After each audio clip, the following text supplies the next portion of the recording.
Hey, what's up, guys? Welcome. The Doctor is in. And we are back with another installment of Umineko no Nakukoro ni, or Umineko When They Cry. Yeah, Legend of the Golden Witch. Let's go ahead and get this started. No need to dilly-dally on the opening screen.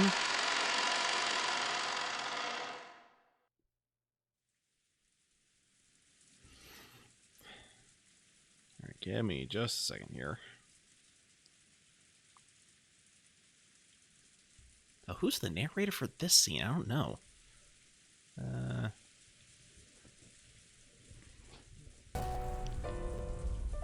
Oh, hey, Kishu, thank you for the resub. Appreciate it. And thank you for the lurk, Edfan. How are you guys doing? Half a year. Wow, has it been that long? My goodness. Doing okay. Good to hear. Good to hear. Well, thank you for joining. Appreciate you being here. I'm doing all right. Glad I get to dive back into this tonight. All right. Let me real quick hydrate just a little bit more because I did hydrate a little bit before starting.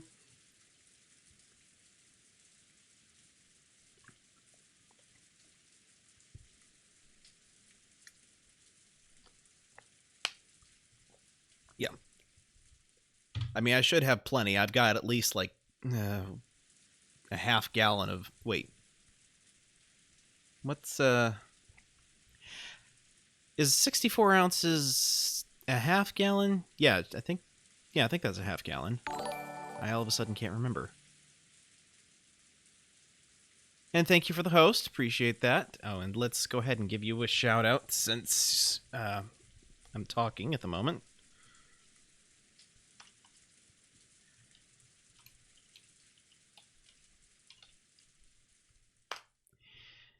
Yeah, so go check out Kishu Kairelia. They were last seen playing Five Nights at Freddy's Security Breach. You'll have to tell me a little bit more about how the game works, because I've been interested in trying it out, because it does look a bit different from the usual panic simulator from the days of Freddy's first beginnings, but... okay,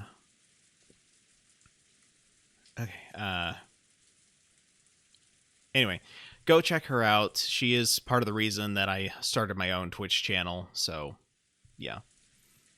Like Alien Isolation, but animatronics and not in space. That would be a great analogy if I've only ever played Alien Isolation.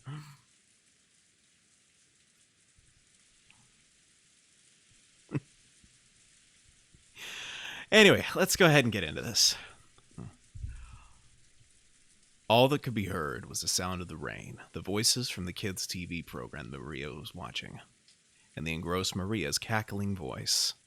In other words, what greeted them as they returned dumbfounded from that horrible, bizarre scene was the voice of Maria as she rolled around laughing at the TV.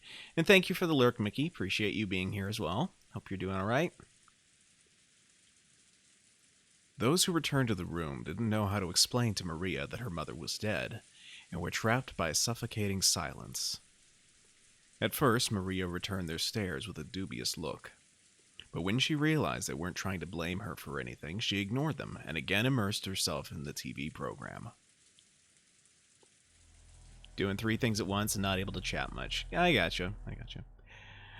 The children wordlessly sat down heavily on the sofa. Their minds were probably blank from their state of shock. Everyone had already cried and mourned so much, but now they just vaguely sat there, their faces seeming to have lost all emotion. Only Cannon had returned to his usual calm expression. However, that probably didn't mean he'd been able to wipe out the shock. I need to adjust my seat. Give me a moment here.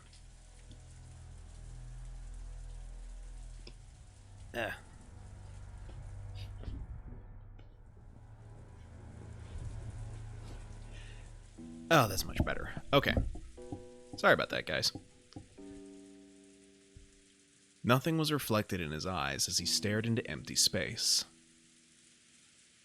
Hideyoshi kept on fidgeting, and every time he remembered that horrible scene, he started muttering about how he couldn't believe it, how it couldn't have been something from this world, how it must have been the work of demons.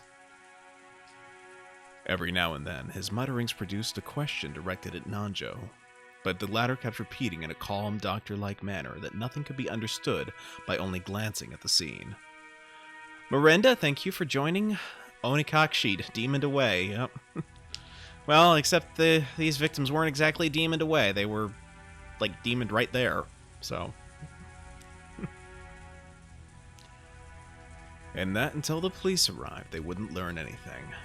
However, Nanjo only appeared next to Hideyoshi, who simply couldn't suppress his agitation and fear.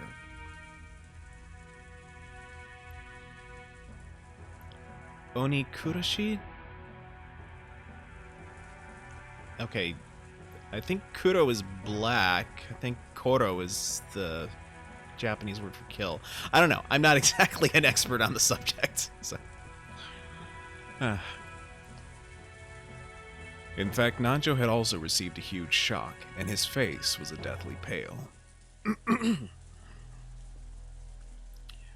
Maybe that atmosphere was why she tried to rise to the challenge and take charge. Natsuhi appeared to be unchanged from her normal attitude. Oh, and thank you, JStorm2020, for the follow. Appreciate you being here. How's your day?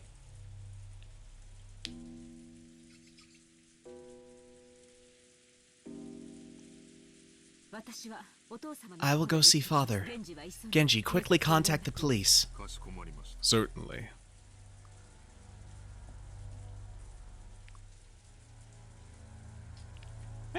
Hey, nice to see you chatting here, JStorm. Thank you for enjoying the content. Glad to see that you're enjoying it. I wonder if you would allow me to tag along, Natsuhine-san. Since Krause-Nisan is now gone, the task of aiding father has been left to me. Jay is interested in voice work. Ah, gotcha. So he's from... Jay is... I take it one of your followers then? Okay, alright. Well, nice to have you here. Thank you, Keisha, for bringing JStorm over. Always nice to have someone new in the stream. It would be improper of me to relax here while relying entirely on you. Natsuhi was struck speechless by Ava's aggressive move in a situation like this. She seemed to be claiming that with Kraus dead, the one to take responsibility shouldn't be his wife, but herself, the next highly ranked in the family. Or maybe she hadn't been at all happy when Natsuhi took command without reference to her in such an extreme situation. However, even Ava's mind had been blank from shock until a moment ago. She only came to her senses after Natsuhi started giving orders. Just do as you like. Natsuhi started walking without saying a word more. Ava followed behind her. As they did, Kumasawa ran into the parlor. She usually wasn't the kind of person to run around, so under normal conditions, most people would have taken her entrance as a sign that something was the matter. But because everyone was still stricken with shock, they hardly even noticed her. Madam! If you're looking for Natsuhine-san, she went to see father. She'll probably be back soon. What happened, Kumasawa-san? That is...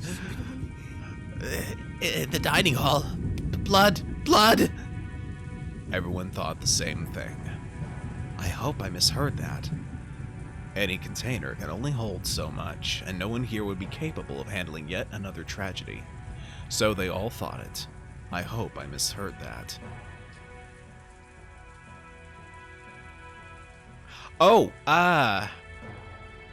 give me a moment here, Kishu. I'm afraid that I don't have that set up for... Where's the options? Oh, I guess I gotta go to actually... I'm afraid I don't have that set up for non-mods, and since I'm the only mod in this chat, let me go ahead and add the disclaimer myself.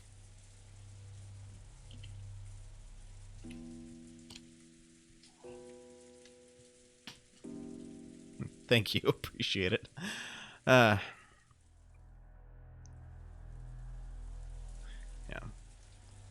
So they all thought it. I hope I misheard that. What happened? In the dining hall? When I went to the dining hall to set up for breakfast... The first one to start running was George. His harsh footsteps jogged Hideyoshi and Nanjo to their senses, and they chased after him. Battler and the others followed. They flew into the dining hall one after another, but they didn't find any change that might have caused Kumasawa to go pale. So those who had viewed that gruesome scene in the storehouse, it was a bit of an anticlimax. However, Kumasawa, who had followed them, pointed it out. There really were some traces of blood remaining on the floor. Compared to that terrible scene, it wasn't very impressive. However, if you calmly thought about it, this definitely indicated the loss of a lot of blood. There's another puddle of blood over here. What in the world? It appears that a great deal of time has passed. It's probably safe to say they were killed here last night. It definitely looks that way. We were talking together in the dining hall till late into the night. After that, someone must have forced their way in. Dad, when did you and Mom slip out of the meeting and go to sleep? It was a little past midnight. So, we should probably assume it happened after that.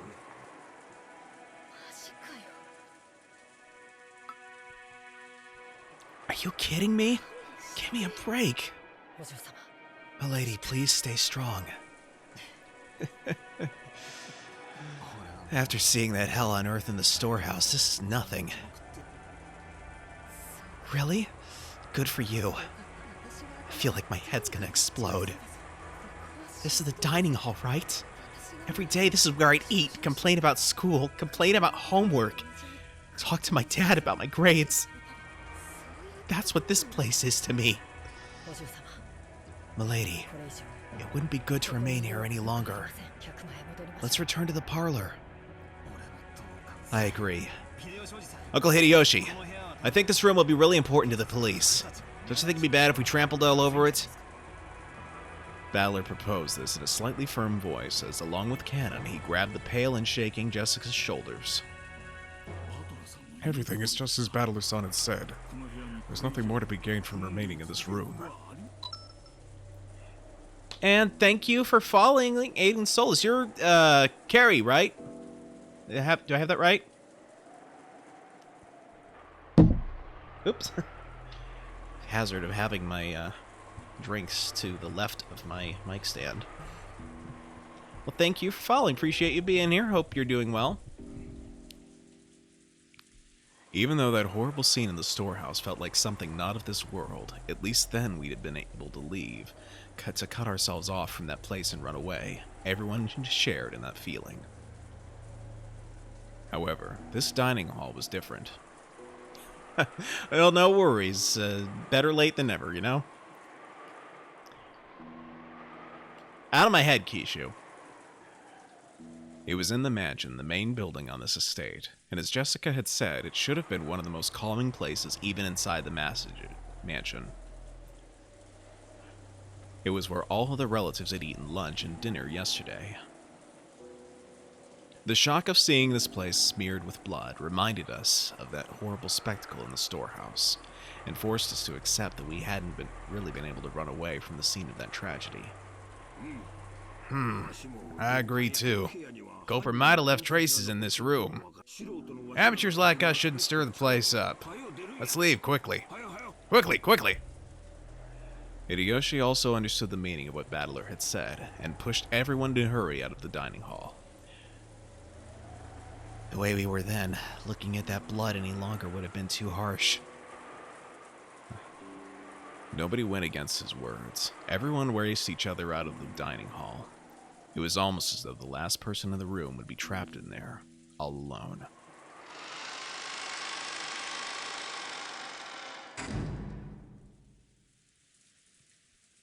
Once in the hallway, we lent a hand to Kumasawa, who was still trembling and leaning against the wall, and we all headed back to the parlor together.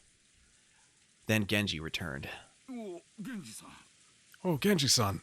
Were you able to contact the police? As to that, I'm afraid I must apologize. I don't know if it was a failure of the radio or something else that caused it, but... What the? So you couldn't contact the police? Both the phone and the radio failed? My apologies. A boat will be arriving on Monday morning, and I believe we'll be able to borrow their communications equipment. Isn't there a boat on this island? Can't we just take a little trip out to the Nijima Police Department? Hideyoshi-san, that would be impossible with this weather. At the very least, we can't do anything until the typhoon passes us by. Kraus-sama's boat is being repaired and is not on the island. Therefore, we must wait for the boat coming on Monday. How could this happen? 6 people are dead. The phones or radio aren't working and there's no boat. So until the typhoon passes and the boat comes, in other words, until tomorrow morning, we're going to be stuck here on this island unable to contact the police, aren't we? Which means that not just us, but the criminal who killed everyone is also confined to this island. That certainly follows. The culprit who killed everyone is still here on the island. So the bastard who killed Dad and the others must still be hiding somewhere, unable to escape. Damn it! Damn it! Damn it! Damn it! I'll catch that bastard, the way I'll hand him over to the police! I'll slice him a bit myself!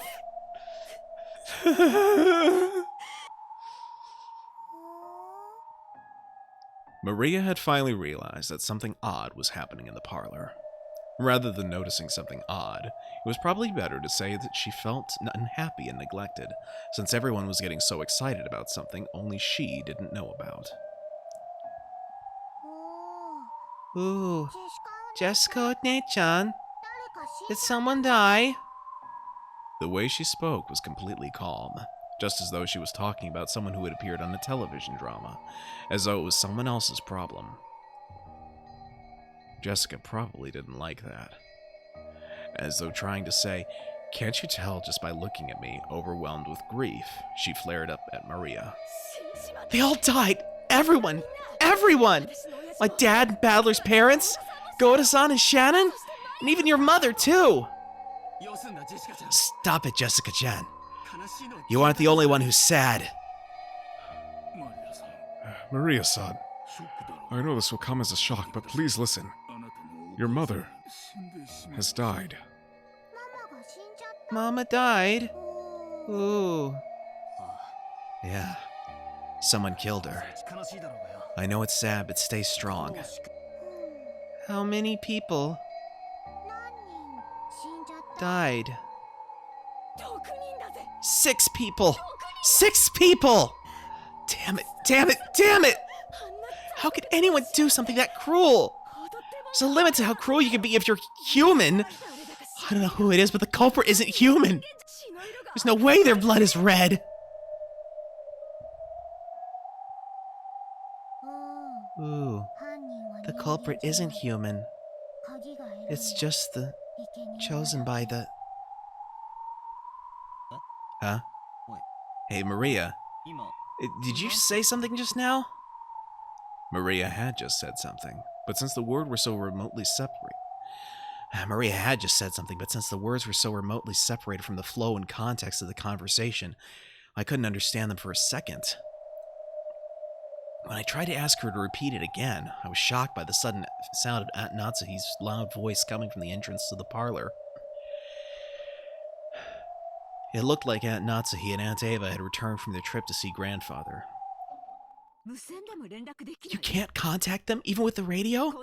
If we can't use it as a time like this, why do we even have an emergency radio? My apologies. It was supposed to have a maintenance inspection every year. Wait, don't you have one of those boat signaling devices that makes a flashing light? Couldn't you use that to contact the next island? We do not have such equipment. My sincere apologies. Just then, Kumasawa arrived, pushing a serving cart loaded with breakfast. Since there was no way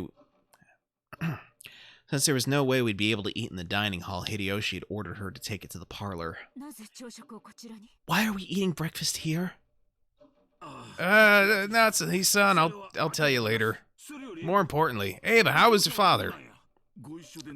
Judging by the fact that he is not with you, it seems he will not leave his room, not even for a situation like this. He wasn't there. The room was empty. Oh yes, let's real quick go over the deceased, shall we? Ushiromiya Kraus, corpse found inside the Rose Garden storehouse. The direct cause of death is unknown, but it seems the side of his head was smashed after his death. We start where it all begins. Ushiromiya Rudolph, corpse found inside the Rose Garden storehouse. His face seems to have been smashed after his death. He has the right to lament his ill fortune.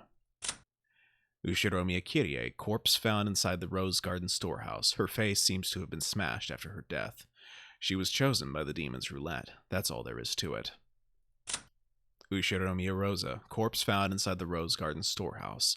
Her face seems to have been smashed after her death. I'll be seeing her again, so I'm not lonely. Shannon, corpse found inside the Rose Garden storehouse. It seems that the side of her head was smashed after her death. Don't worry, everyone will be revived in the Golden Land.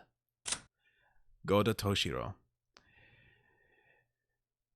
corpse found inside the Rose Garden storehouse. His face seems to have been smashed after his death. How unfortunate. Apparently, he was actually supposed to be on duty in the guest house.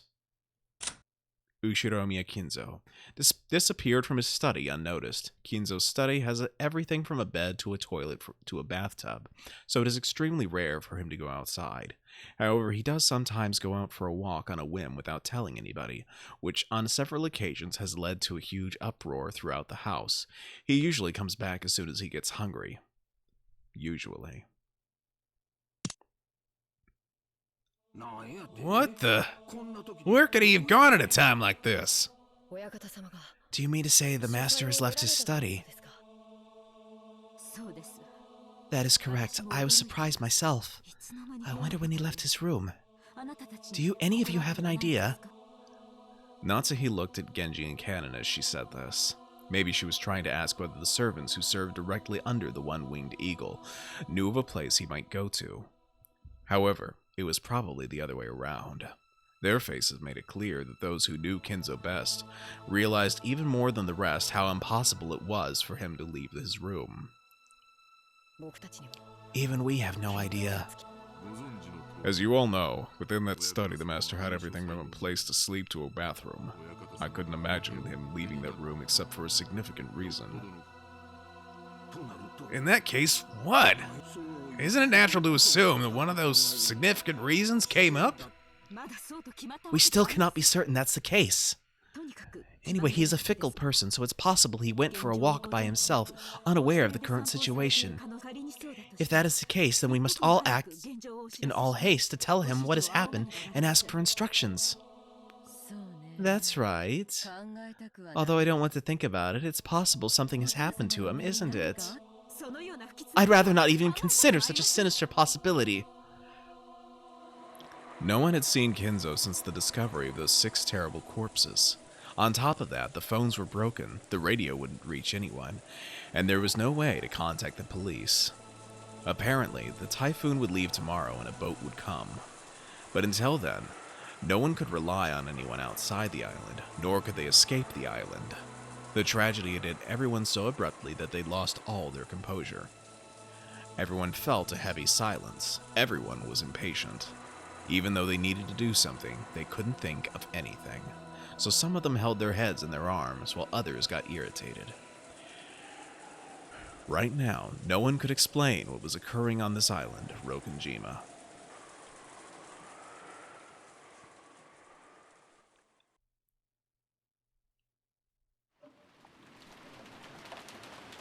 After that, we ate the breakfast Kumasawa-san had made, which felt dry and tasteless. Of course, this was right after something like that had happened. No one felt particularly hungry. However, we understood logically that not eating would weaken our bodies. It also would be rude to Kumasawa-san, who'd made the breakfast. Kumasawa-san had taken some unusual Western vegetables, one that Goda-san had probably ordered for his ultra-elaborate meals, and cooked them in a Japanese style, which made them turn an unpleasant color. As to what Goda-san had been planning to cook with those ingredients, right then I couldn't even imagine it. If I did think about it, I'd be reminded of the way Goda-san died, and a sour taste would fill the inside of my mouth. Everyone pretended to eat for the time being, but of course no one made much progress. Then we began pooling our knowledge of the current situation. First off, 6 people, which included Uncle Kraus, my dad, Kirie-san, Aunt Rosa, Goda-san, and Shannon-chan,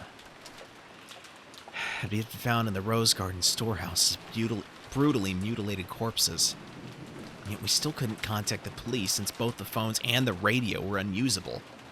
So until the typhoon passed, there was nothing we could do. Furthermore, Grandfather, who we might have hoped would be able to show a little leadership in this kind of a situation, had disappeared some time ago. Goda-san hadn't made breakfast, so Grandfather's stomach must have been empty. And if he had just been taking a casual walk, we should have been able to hear him whining about how hungry he was by now. And despite that, he hadn't appeared. There was more than a small chance that he'd gotten caught up in this crime.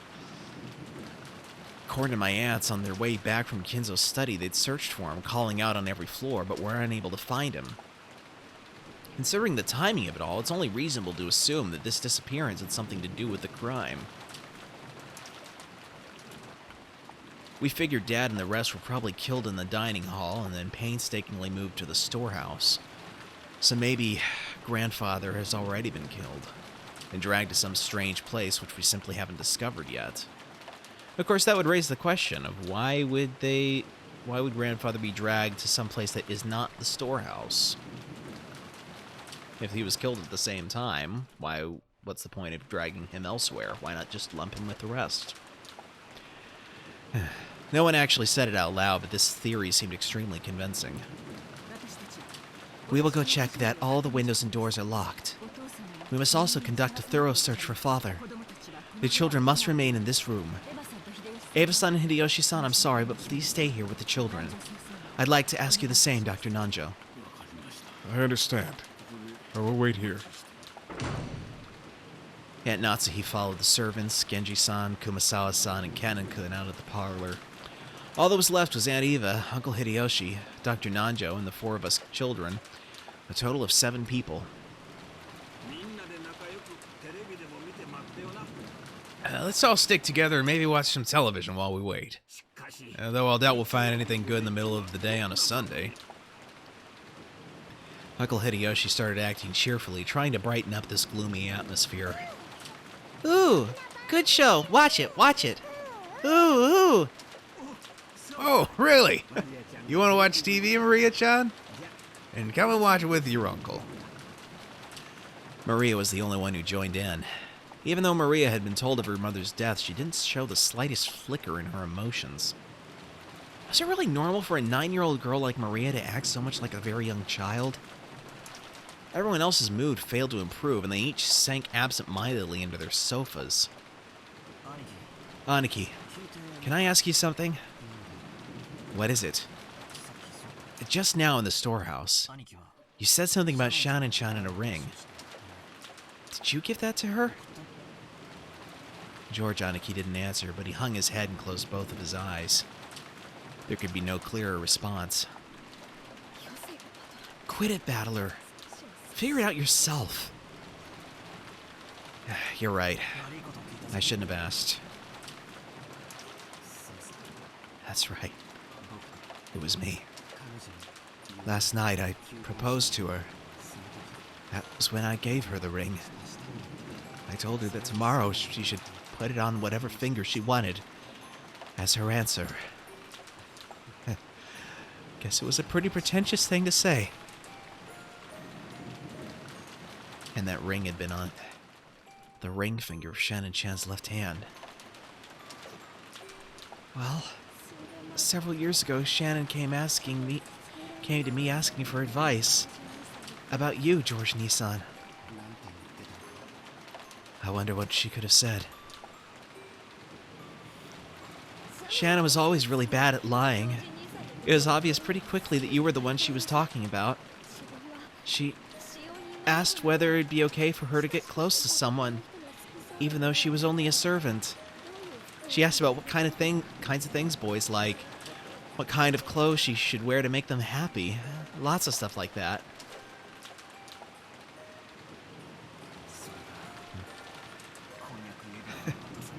Well, I guess you could say I felt envious hearing her say that. Oh, sorry.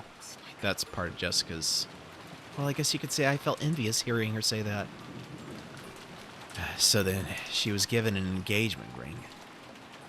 And it all ended right there? I know people value things differently, but being proposed to by a man, well, it can be the high point of your life. So I'm sure... Last night, I'm sure Shannon was happy from the bottom of her heart. Happier than she's ever been since the day of her birth.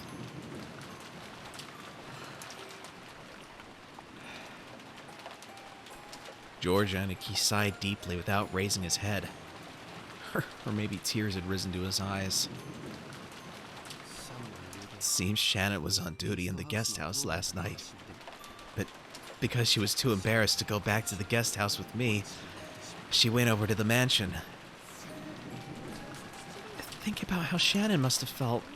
When you receive an engagement ring, then no matter how much warning you've been giving beforehand, it's perfectly normal to get so excited that your mind goes blank. She must have been incredibly embarrassed. And then Shannon went to the mansion even though she hadn't been assigned there, helped Goda-san with his work, and got caught up in this crime. If only I hadn't given her that ring. On that day, in that place, Shannon wouldn't have... Sayo wouldn't have been caught up in that crime.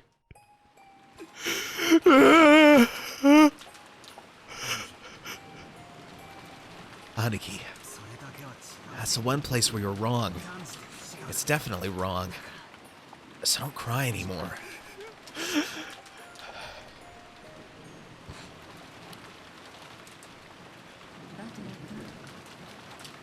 Battle-kun, let's leave him be. After Aunt Ava said that, I stopped talking to him. Misplaced words of comfort might actually do more harm than good. Jessica sat down next to Aniki and put her arm around him. Maybe only Jessica had known about Aniki and Shannon's love since the beginning, and who had even discussed that relationship with Shannon, could comfort Aniki now. I went over to Aunt Ava and sat down on the opposite sofa. Battler-kun, you really are strong. It looks like you've kept a good hold on yourself. Look, the depth of the love becomes the depth of the wound, right? After all, it's not like how that old bastard died has anything to do with me. I feel bad about Kirie-san, but, well, she wasn't actually my parent. My. If that's so, you certainly were crying a lot back then. Well, I did think at least that much crying was due as gratitude to the parent who raised me. The speed of that changeover and that dry tone must have come from Rudolph. That kid would always get violently happy, sad, and angry, but he'd always regain his cool immediately afterwards. It's nothing like that. I haven't really been able to get over the shock yet. I think the only difference between me and everyone else is the kinds of emotions that stirred in me. What do you mean?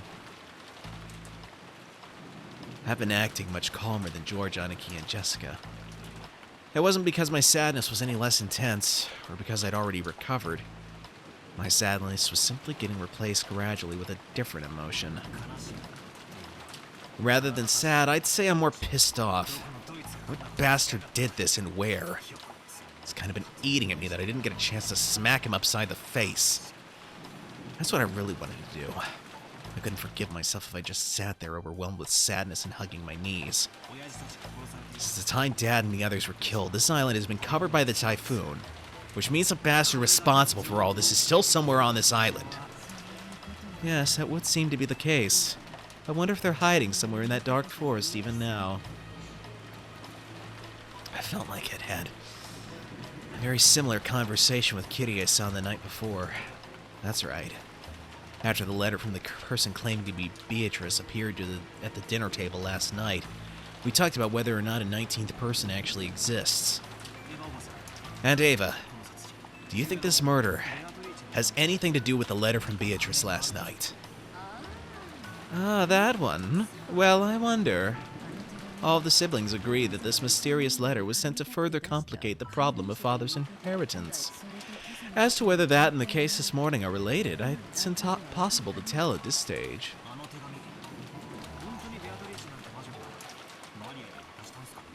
Was that letter really given to Maria by some witch called Beatrice? How could it be? All of it was a farce devised by father, wasn't it? He made Shannon-chan or someone wear the dress from the portrait and trick Maria-chan, right? Isn't that just the kind of overly intricate prank father would pull?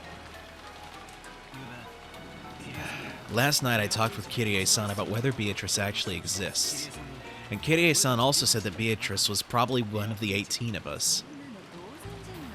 Isn't that obvious? There's no one else on the island besides us, right? Then there must be someone amongst us who's pretending to be Beatrice. There's no one else but us on this island. You think?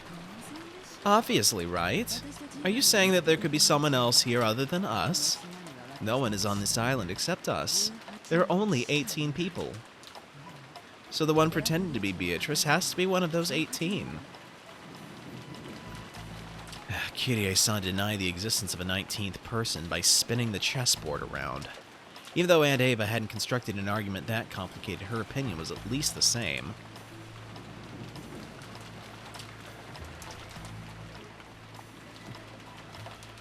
Except that that's the case, our situation starts to look very ugly.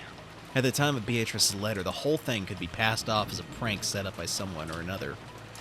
However, if we're assuming that there's no 19th person, we can't ignore this anymore.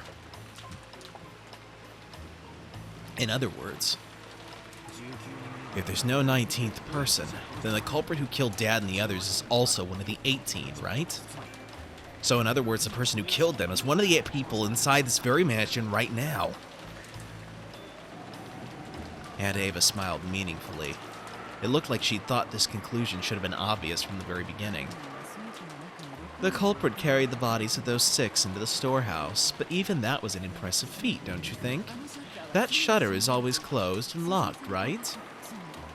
In other words, in order to carry them into the storehouse, the culprit would need to unlock the shutter. Understand? Is it possible the shutter was left open by mistake that day? The servants said it's always kept locked. In other words, unless the culprit took the keys from the servant room, there's no way they could have opened the storehouse. I wonder if the key in the servant room was the only one. Genji-san said that was the case, which means the culprit knew where that single key was kept and took it. Just now, I watched when Kanon-kun return the key to the servant room. The wall was packed with keys, and I don't think a novice would know where or what those keys went to. The culprit was miraculously able to find the storehouse key amongst all of those. Furthermore, even though the key didn't have a tag or anything sticking to it, they knew it was the key to the storehouse behind the rose garden. And that means they also knew where the storehouse was. I'll say it even clearer. The culprit knew the inside of the servant room well.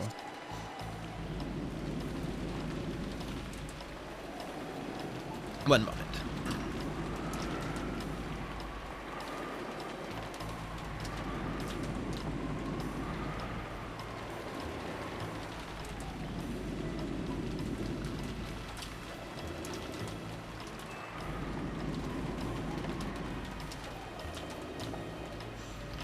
Her argument was extremely plain and clear. If the body's been found somewhere in the bushes of the rose garden, there wouldn't have been much to go on. However, if there was only one key to the storehouse in the servant room, and it was stored with such a large group of keys, a novice would not be able to tell them apart. This meant the culprit was someone who went into the servant room a lot and was familiar with the locations of the keys. The family members didn't normally go into the servant room, which means that one of the servants is the culprit? I'm sorry, but even your auntie can't say more than that. However, I'll tell you one thing. What's that? It's reasonable to think that the culprit... No, culprits are multiple in number and fairly well armed. They'd have to be, wouldn't they? They had to assault the 4 in the dining hall and kill them, drag a total of 6 bodies all the way to the storehouse beyond the rose garden, and arrange for that disgusting makeup and the graffiti on the shutter. There's no way that a single culprit could carry out all of that on their own, right? It made sense. It probably would have been possible for a single person with enough time, but it would take so incredibly long. It's probably safe to assume that a significant number of people were involved.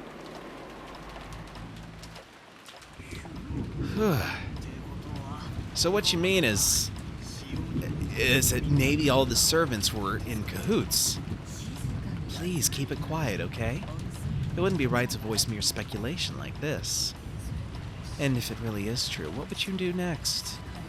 They might not let us leave here alive. This is an opponent who had no trouble killing Nissan and the 3 others. Right now, the only ones I can count on to fight with me are the 3 in my family, and maybe you, which comes to a total of 4 people, right? We're no better off than they were last night. In short, it'd be easy for the culprits to massacre the rest of us. I've been playing detective without Ava, trying to expose the person who had killed Dad and the rest before the police did. If only I could cleverly penetrate the culprit's identity and stick the proof in their face. I've been so sure that, just like in one of those detective movies, the culprit would then give up and surrender. However, the culprit would only surrender if there was no way for them to fight back. The culprit's behind the... Hey, thank you for the honk. Wild Talon. How's your day going?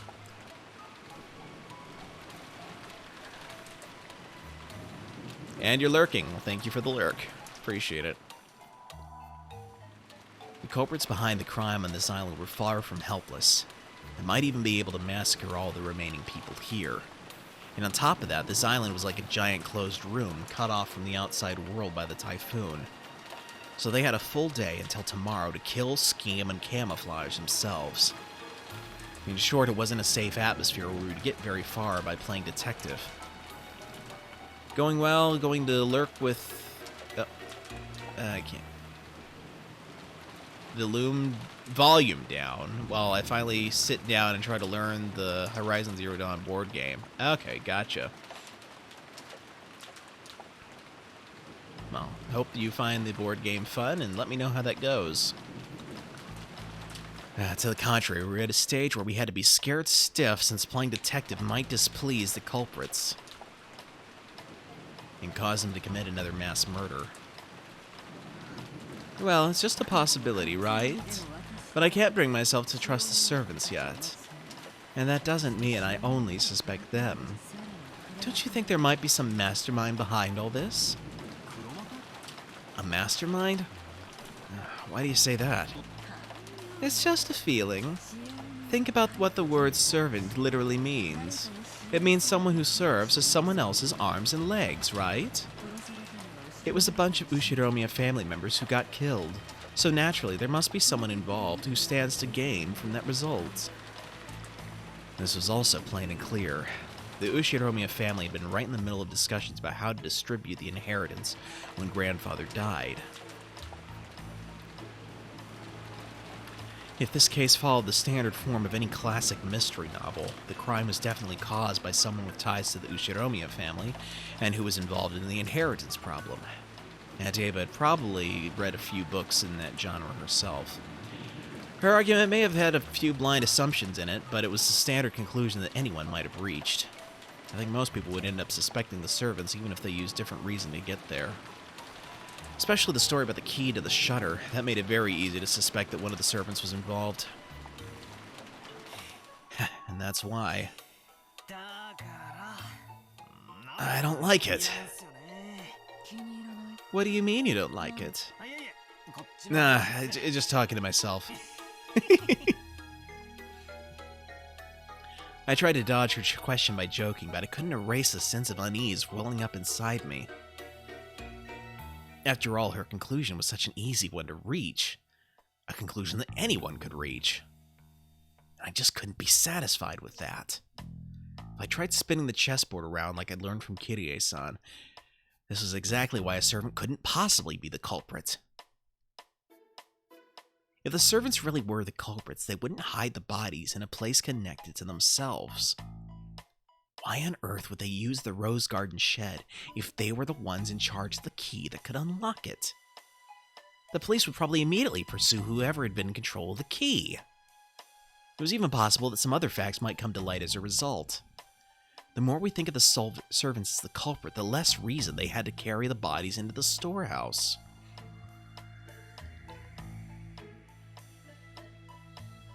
But what if they knew we'd think that, and put the corpses in the storehouse for that very reason? No, that's completely impossible. Oh, when the police come and inspect the scene of the crime, they'll probably be able to uncover many things. No matter how carefully the culprits carried out that murder, some traces will definitely be found. In other words, they had everything to lose and nothing to gain. If you think about it this way and look at the murder game from the culprit's side, it's hard to imagine why they'd want to call attention to the corpses. Once the corpses were found, it could result in someone sending a report to the police, or it might make the remaining people more cautious, or it might make the survivors start to search for the culprit. None of these things would make life any easier for the culprit. It's just like the words of the main character's mother in a novel I read recently called Higurashi no Naku Koro ni. Every story needs to have a beginning, a middle, and an end. Eliminating that beginning is essential for the perfect crime. Right now, we don't know where Grandfather is. We don't know if he's already become a victim or if he's one of the culprits. But this state of confusion must be beneficial to the killer. The culprit has absolutely nothing to gain by showing us the bodies in such an obvious way and making us all realize there's been a murder. Yep, they referenced Higurashi. I have a theory on how that's possible. Mainly that the main character ended up surviving the ordeal and published their memoirs as a mystery novel of sorts, or a horror novel, I guess, depending on how you want to go about looking at it, and Battler read that book. But considering it happened like, I think 2 years prior to Umineko, who knows? In fact, this is the perfect place to spin the chessboard around. In other words, showing us the corpses in such a flashy way must be the culprit's goal in and of itself. So at the very least, the culprit, the appearance of 6 corpses there meant more than the deaths themselves. In other words, the culprit wanted this murder on display. To whom? To us. This is a message. The culprit's trying to shove something in our faces. I don't know what it is.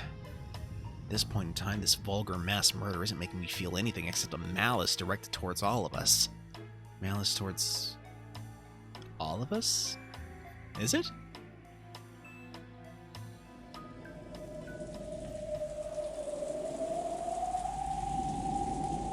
Each one of the survivors has some kind of connection to one of the 6 victims.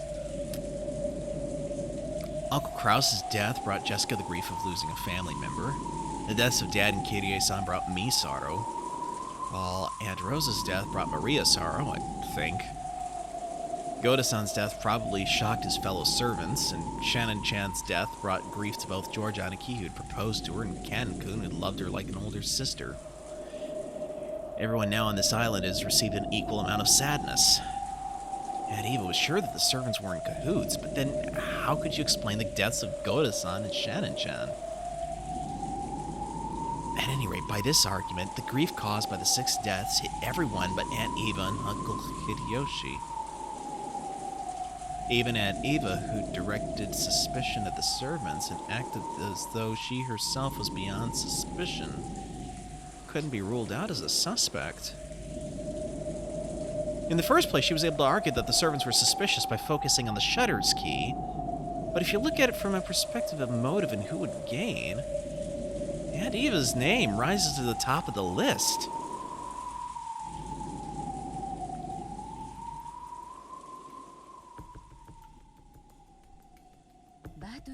I know what you're thinking, Battler-kun. What? Huh? Oh no.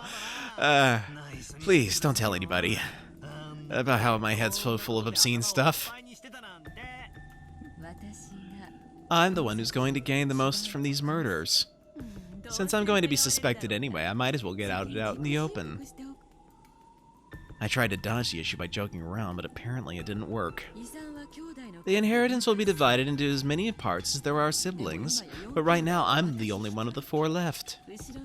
All the assets of the Ushiromiya family will become mine. If Uncle Hideyoshi heard you, he'd say, "Could you give it a rest? It's not funny." I'm sorry. I was just fooling around, since I'm going to be suspected anyway, no matter how much I try to smooth it over.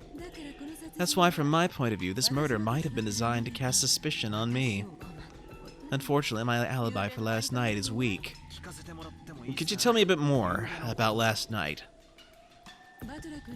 As you know, the discussion between the siblings of how to slice up and eat the inheritance continued until late in the night.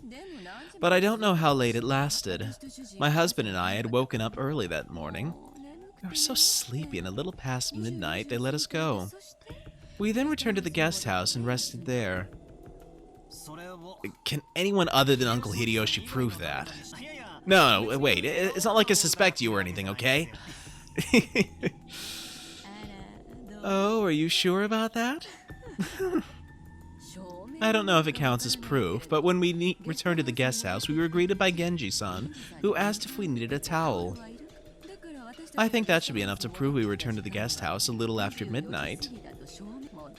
Though, if my theory was correct, the servants would be all in cahoots, and that wouldn't actually make for much of an alibi. Hey, you got a point there. Guess that means I'm playing detective with the real culprit right now, huh? However, let me say this for my honor's sake. If I was after the inheritance, I'd never commit such a bizarre set of murders. After all, if I just wanted to make them forfeit their rights to the inheritance, it wouldn't matter to me how they died. It'd be much smarter of me to try and make their deaths look like accidents. Especially if you're assuming I laid out some careful plan that involved even the servants. You've got a point there. If you're killing someone for personal gain, you definitely shouldn't make it look like a murder. Exactly. That's why I'm in such a blue mood. The police will probably treat me like the mastermind and investigate all kinds of things. Not fun at all. Aunt Ava shrugged with a bitter smile. It was just as easy to suspect Aunt Ava as it was to suspect the servants. So if we spin the chessboard around, does that make it impossible for the culprit to be her, suspicious as she is? However, that sort of argument always works, then motive can never help us in any way. No, that can't be right. Knowing the motive must give us powerful clues towards knowing the culprit. That's why murderers from all time periods disguise crimes in complicated ways, cleverly preventing their motives from being discovered.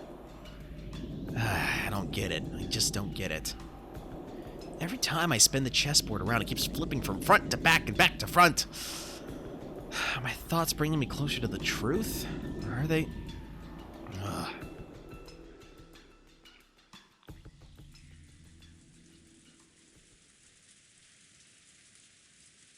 Aunt Ava didn't want to talk any more than that, so I folded my arms and headed to the window to cool my head a little.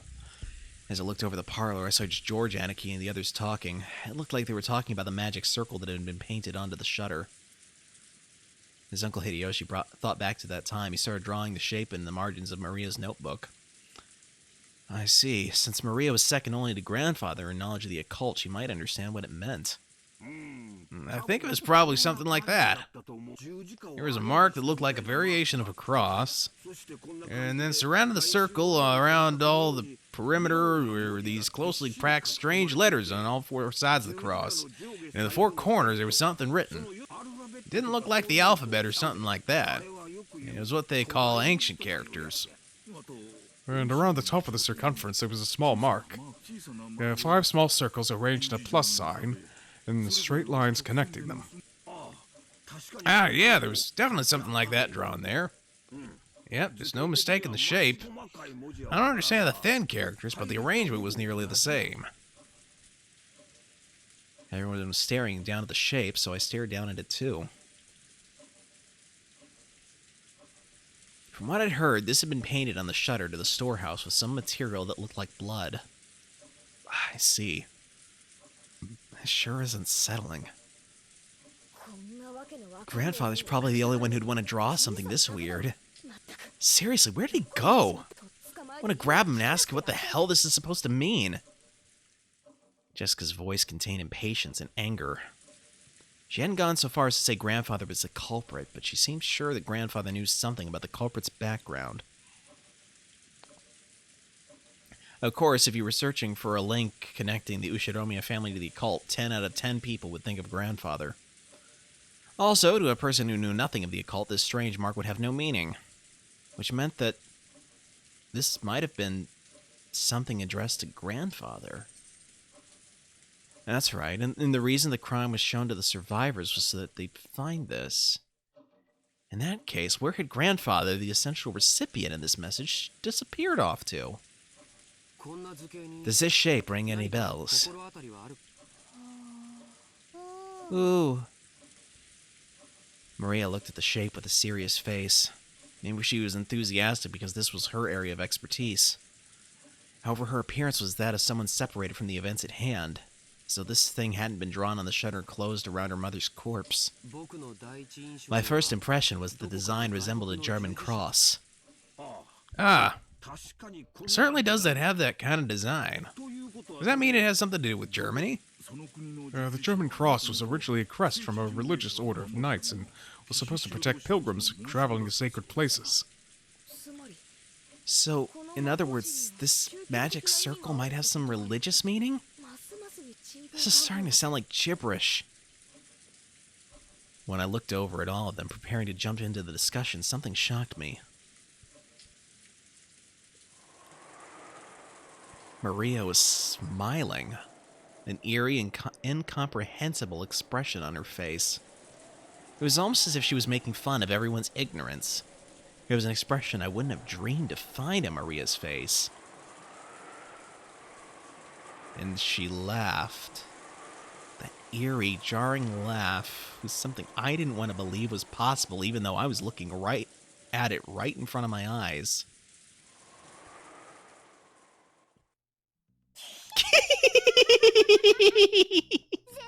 You people aren't even close. Can't you tell just by looking? While everyone was busy being scared out of their wits, Maria kept on cackling, happy by herself. After a while, that laugh was suddenly and abruptly cut off, but her expression still looked like it belonged to someone completely different from Maria. This is the 7th magic circle of the sun. The characters are written in Hebrew. Give it here. Sure. Maria stole the writing materials from the stunned Hideyoshi's hand. She then started drawing another magic circle with a rustle right next to the one Hideyoshi had drawn. See? It looks sort of like this, right? Yes, it was... Maria, incredible. You really do know a lot. Jessica tried to smooth things over by praising Maria. Maybe she wanted to confirm that this was still the Maria we all knew so well. But Maria didn't answer in any way in particular. Maria began swiftly writing unfamiliar characters in the corners of the shape. When Uncle Hideyoshi and Dr. Nanjo saw them, their eyes immediately began to open wide. Written on the top and bottom and left and right are the names of the angels who preside over wind, fire, earth, and water. Chasan, Arel, Forlach, and Taliahad. And in the four corners are the names of the 4 great kings, Ariel, Seraph, Tharsis, and Cherub. Is that what you saw? Even if they hadn't been able to correctly write what they'd seen, when they were once again shown something identical, it wasn't difficult for them to realize the two were the same. When Maria asked them whether it matched, Uncle Hideyoshi and Dr. Nanjo nodded over and over again. There's no mistake, that's it. I'm sure there were characters that looked like that. How were you able to write something like that? There were also characters written around the circumference. I know. Like this, right? Maria quickly began to surround the circumference with more Hebrew writing. It's from Psalms of the Old Testament, 16th and 17th verses of the 116th Psalm. You must have at least read the Bible, right? Acting as though knowing this was only common sense, Maria laughed. For a while, everyone, including me, was at a loss for words. A little later, George Aniki returned to his senses and slowly managed to speak. That's incredible. I'm surprised. So what meaning does this magic circle have? It's a magic circle to borrow the power of the sun. He who wears it as a talisman drawn in gold shall be able to break free from the bonds of any prison and receive the power to gain freedom. To break free from bonds and gain freedom? It sounds deep. The word bonds is not limited in its interpretation to some kind of physical object. Therefore, it does not only hold meaning for people locked up in an actual jail. It can also refer to the release from mental bonds, such as ties of obligation and inescapable fate. Ties of obligation and inescapable fate, you say? That's also pretty deep. I really don't understand. What does this have to do with those 6 bodies? Far from being released, they were killed and stuffed in a storehouse, weren't they? It's not like the magic circle was drawn for their sakes.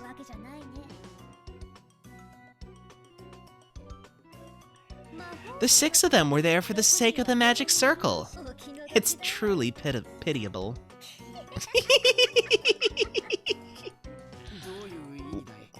What do you mean?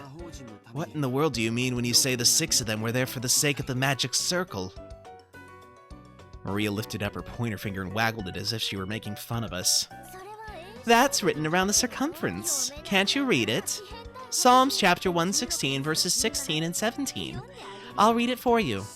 The Lord has freed me from my chains. I will offer to you the sacrifice of thanksgiving and will call on the name of the Lord.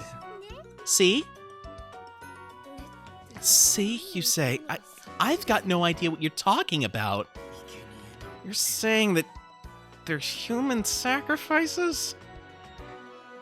If what Maria had just read aloud was a vital part of the magic circle, then it was saying that sacrifices had to be offered in order for this magic circle to be effective. So human sacrifices had been offered inside the storehouse where the magic circle had been drawn. A heartbeat later, everyone else seemed to reach the same conclusion. Some people were shocked, and others spat out that this was insane as they punched their knees. This was starting to get incredibly disturbing, and we couldn't accept it or understand it. I don't care what kind of magic circles or curses other people believe in. I won't pick a fight with them. But did they really kill Dad and the rest as sacrifices for crap like that? I just couldn't understand that feeling. Compared to this, I preferred it when we were still disgusted by that theory about the fight over the inheritance. I started getting pissed off with a feeling between anger and sadness. I broke from the circle everyone was in and returned once again to the window. Something had gone insane since yesterday. There was a letter from the witch Beatrice that Maria had read aloud at last night's dinner. Ever since that point, it feels like like this whole mansion and this whole island have been getting more and more firmly locked inside of some kind of bizarre world. That's right. When I think back on it, that letter was an invitation from the witch. The ruler of the nighttime island had invited us inhabitants of the day into another world. The phone and the radio had been interrupted and the island was shut off by the typhoon, so you really could call this place another world cut off from the real one by now. Yeah, as this island is now, it's perfectly normal for a witch to send us letters and for human sacrifices to be offered up for the sake of magic circles! So what'll happen next? Some weird people wearing goat masks start doing the Bond Festival dance or something? It's hopeless. It's hopeless. I don't get it. The inside of my head's all screwed up and I don't even know what to think. Anger, sadness, the opposing emotions all swirled up together and started to suck me in. Unable to resist, I could do nothing but cover my eyes with my hands and trust in my mind and body as I started getting sucked in.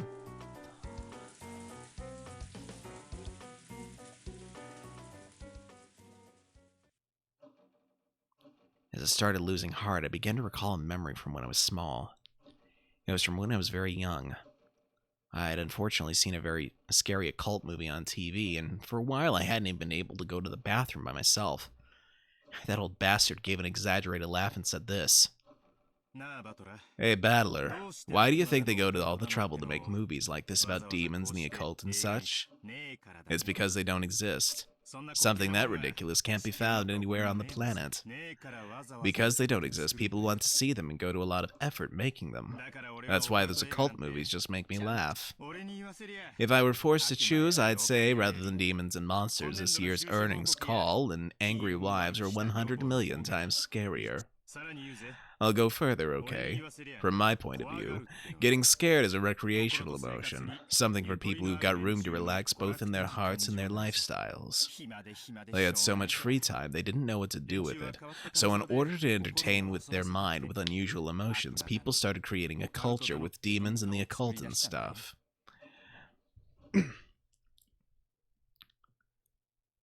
Seriously, why have I been acting so damn thick-headed? I was totally taken in. Don't try to mess with me. This is the human world. I don't give a damn about witches, demons, magic circles, and sacrifices. The human who killed Dad and everyone else is still on this island. That's all there is to it, right? The next person who started speaking to my heart was Kirie-san. You see, in both chess and shogi, when you reach the very, very last stage of the game and get closer and closer to cornering your opponent, the number of optimal moves you could possibly make gets smaller and smaller. Therefore, if you're backing someone against the wall, or if someone's doing the same to you, both players' moves become infinitely easier to read. In other words, when you're completely cornered and you think you have no moves left, that is the moments when it's easiest to read your opponent. However, when a person is forced into a defensive position, they can't help but lose their ability to think clearly, so they aren't able to get their minds around their opponent's moves. That's when you spin the chessboard around. With all my strength, I slapped my face with both hands. Now my eyes were truly open.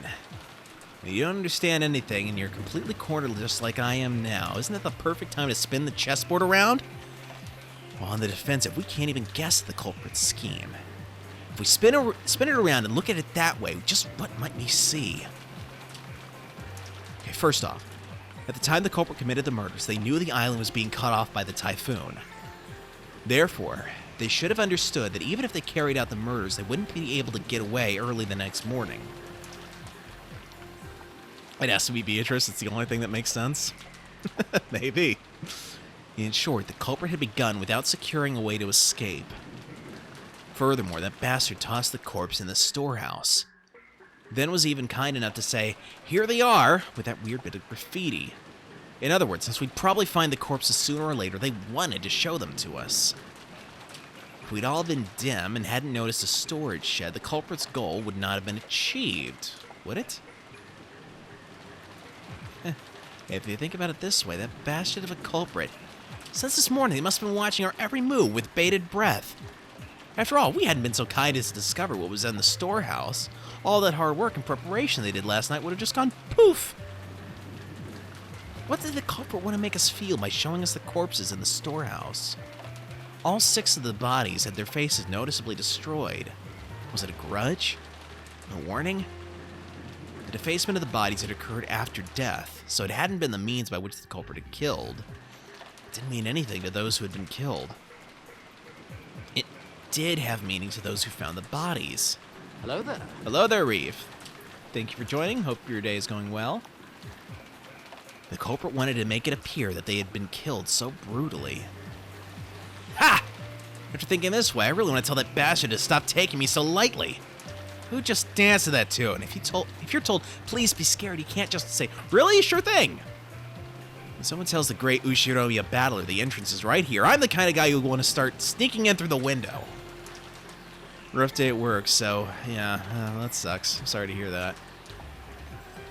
The next thing that had me concerned was that so-called magic circle on the shutter. As Maria, who'd shown that her knowledge of the occult rivaled grandfather's, had recognized that magic circle was genuine. They must have drawn that thing in pitch-black darkness, taking a lot of time and holding an umbrella in one hand. Isn't that amount of hard work and perfectionism impressive? What purpose would have been worth all that effort? If we were looking for a fan of the occult in this mansion, most likely all of us would naturally suspect grandfather. Did they want to make us think grandfather was involved? And if that's all they wanted, they could have just drawn any old scribble that looked like a magic circle. It wasn't like any of us amateurs would be able to tell the difference between genuine and fake. However, this magic circle was genuine, and furthermore, it had even been written in Hebrew. So this magic circle had a message that could only be understood by someone with knowledge of the occult. A message is a form of communication. By sending it, they were hoping for a reaction. A reaction? For some reason, we couldn't find Grandfather now. I don't know how Grandfather might have spotted the magic circle on the shutter, but did he choose to hide himself in reaction to that? No. Was it a trap to make us suspect that Grandfather participated? You could read it either way. Damn, that's annoying. What kind of reaction was the culprit hoping to get out of us by putting on this occult show? Somehow that felt like the culprit's weak point.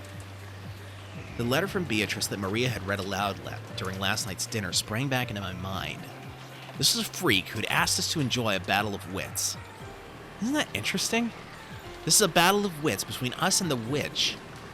Will we be sucked up by her occult game first? Or will we pull off her fake skin first?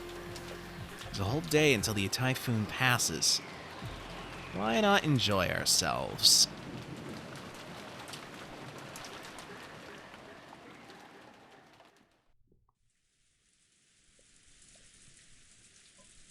I finally noticed that the inside of the parlor had gone quiet again. Everyone had sunk into their favorite sofas, some deep in thought, some irritated, some acting depressed. Maria was once again enjoying the TV as if she'd never left it. It looked like she found the commercials more fun than the boring program, as she'd happily yelled, "Ooh, ooh," and giggled. I stared at each person's appearance in turn. If there isn't a 19th person, the culprit must be in this room.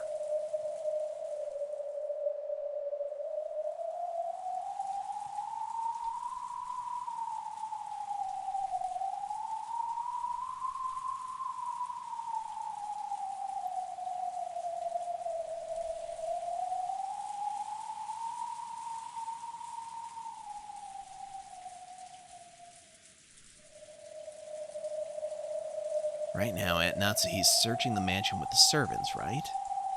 Then we shouldn't say in this room. In this mansion is where the culprit has to be. After all, there was also the possibility that Aunt Natsuhi was behind this, and we still can't deny that one of the servants might be the killer. Anyone could be guilty. Still, Aunt Natsuhi and the rest are sure taking their time. Of course, it's not a small mansion, but isn't this taking a little too long just to walk around checking the doors and windows? Just as I was thinking this, Aunt Natsuhi and the rest returned. Speak of the devil. Not one of them was missing. But our relief was short-lived. Everyone looked at Aunt Natsuhi in shock. The talk I'd had with Aunt Ava started to creep back into my mind. The possibility that the culprits had enough in numbers or weapons to kill all of those 6 at once. Forgive me if I've startled you. I brought this to be prepared for the worst. After all, that thing in Aunt Natsuhi's hand was a rifle. At a glance, its silhouette looked a lot like a hunting gun. It was unusually short and kind of looked like a kid-sized weapon. However, it had a weightiness to it that made it clear it was no kid's toy. That gun is Kenzo-san's, isn't it? Did you know about it? That's right. I remembered it was in Father's old collection, and I managed to find it. Whoa! Awesome! Natsuhi-san, is that thing real? Yes, it's real. It can fire live ammunition. Long ago, Father used to scare away wild birds. Ah, that takes me back. Where did you find that thing? No matter how much I asked him to let me touch it, he never let me lay even one finger on it. Oh, Grandfather had one of these. I didn't know that. Long ago, Grandfather was really addicted to cowboy films. That generation really liked this kind of rifle. Is that a Winchester? But I've never seen one that short before. Ah! I remember, it's that gun. That really takes me back. That's the one Steam McQueen fired off and wanted, alive or dead. Steam McQueen. Nice. Father sure has good taste. It is an item that Master ordered specially from America long ago. As you can see, it's a working gun, so please don't tell anyone about this. He was quite fond of it right after he managed to acquire it. It seems the workings that ejected the cartridges were more interesting to him than shooting it, and he played around with it back in the forest all the time. Still, it's rather disturbing. Are you sure you should be dragging this out? This is to prepare for the worst. There was probably more than one offender involved. Furthermore, those horrible people killed 6 of us, including my husband. I have a responsibility to protect everyone until tomorrow in my husband's place. As Natsuhi-san said this, she slumped down on one of the sofas and took a deep breath. She'd been trying to find grandfather as well as check the doors and windows. Since grandfather wasn't with her, she probably still didn't know where he was. I carefully checked all of the doors and windows throughout the mansion. However, we must be prepared for anything. Everyone, I think it would be best if we all remained here. Oh, good point. If everyone's gathered here, then we can all feel more secure by keeping an eye on each other.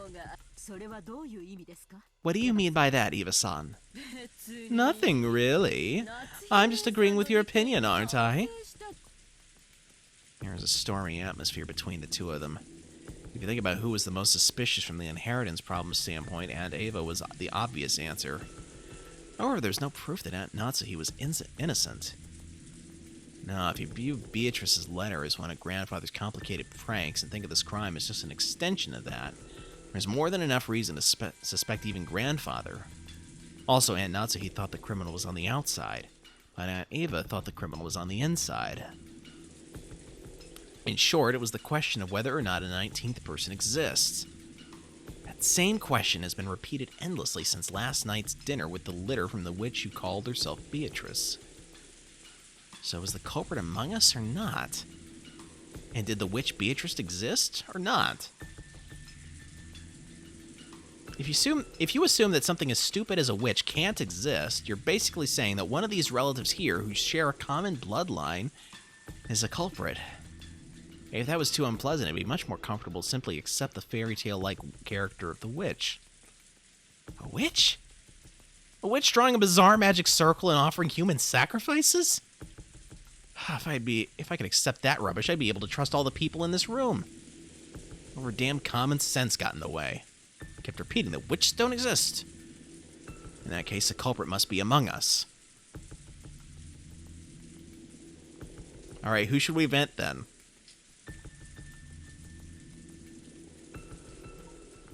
I know. In the middle of the seemingly endless rain, none of us could break the silence.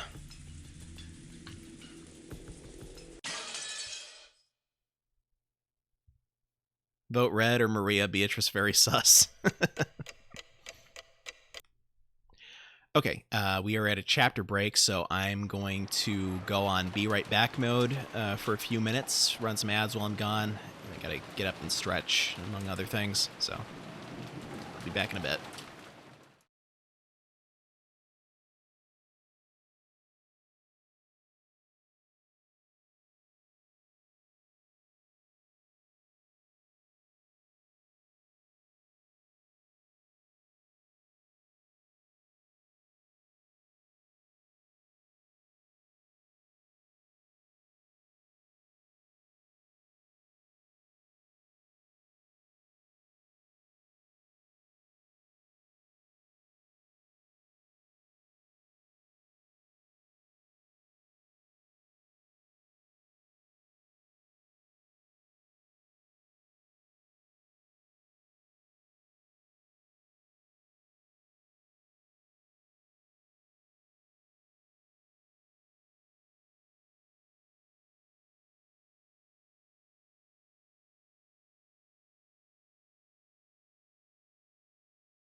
And we're back. Sorry for the wait, everyone.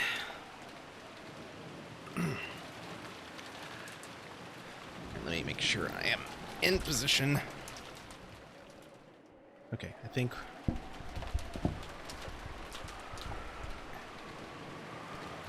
we should be good now. All right.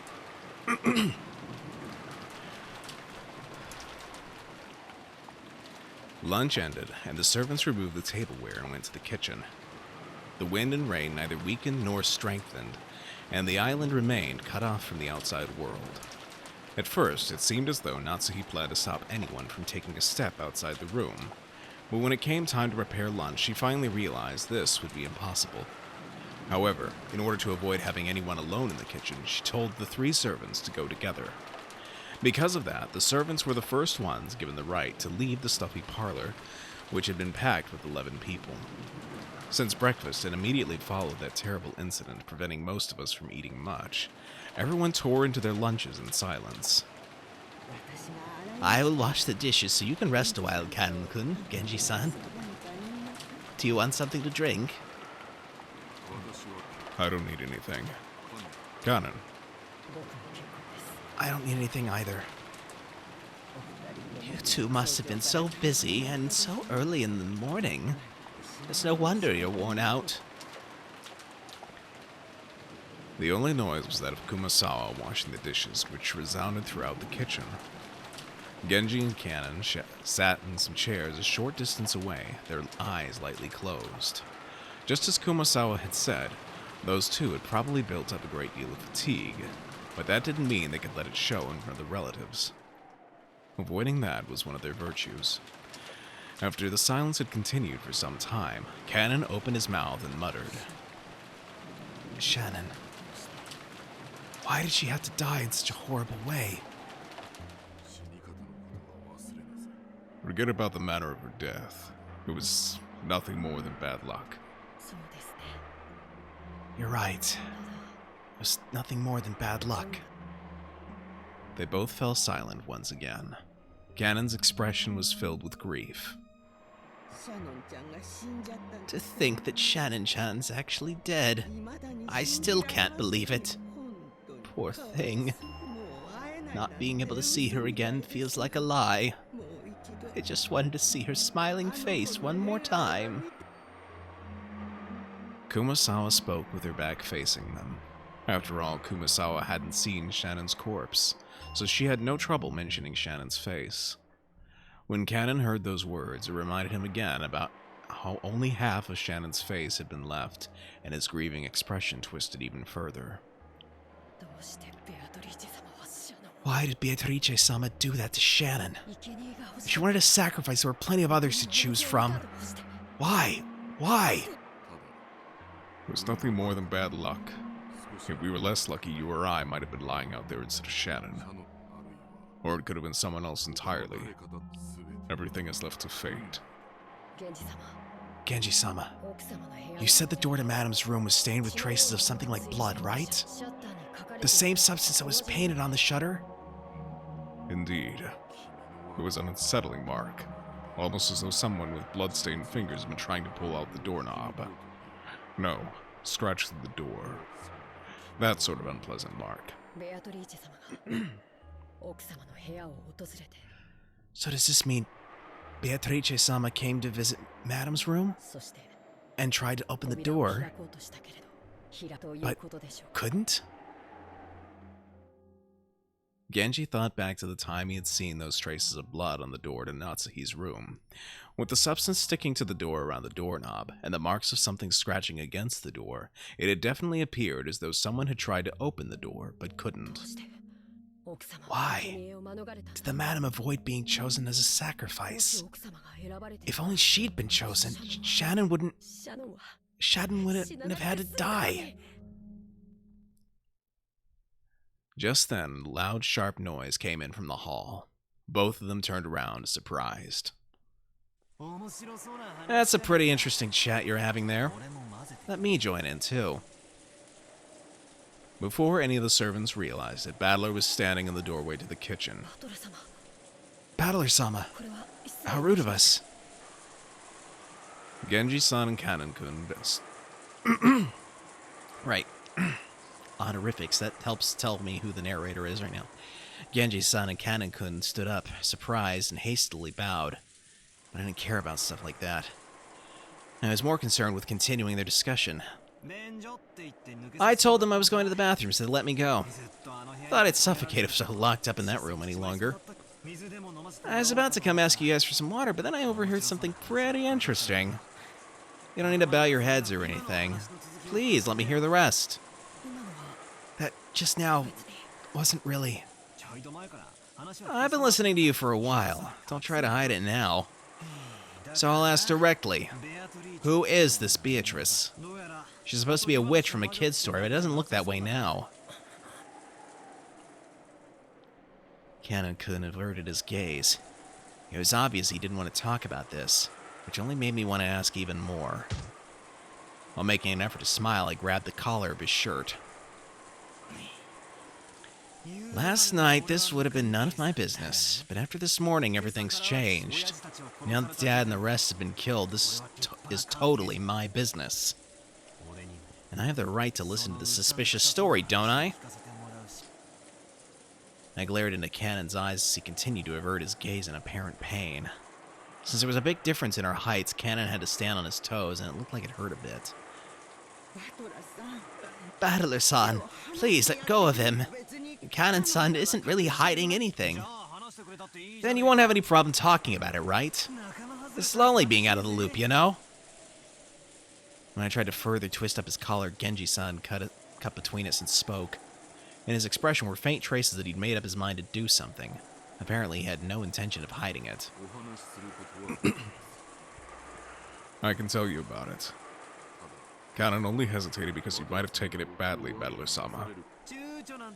Hesitating, huh? Not very manly of you. Whatever it is you're talking about, it's even more unpleasant having it kept a secret. Tell me about it. It's not like we have anything better to do before tomorrow comes. A slightly spooky story might be the best way to avoid getting bored.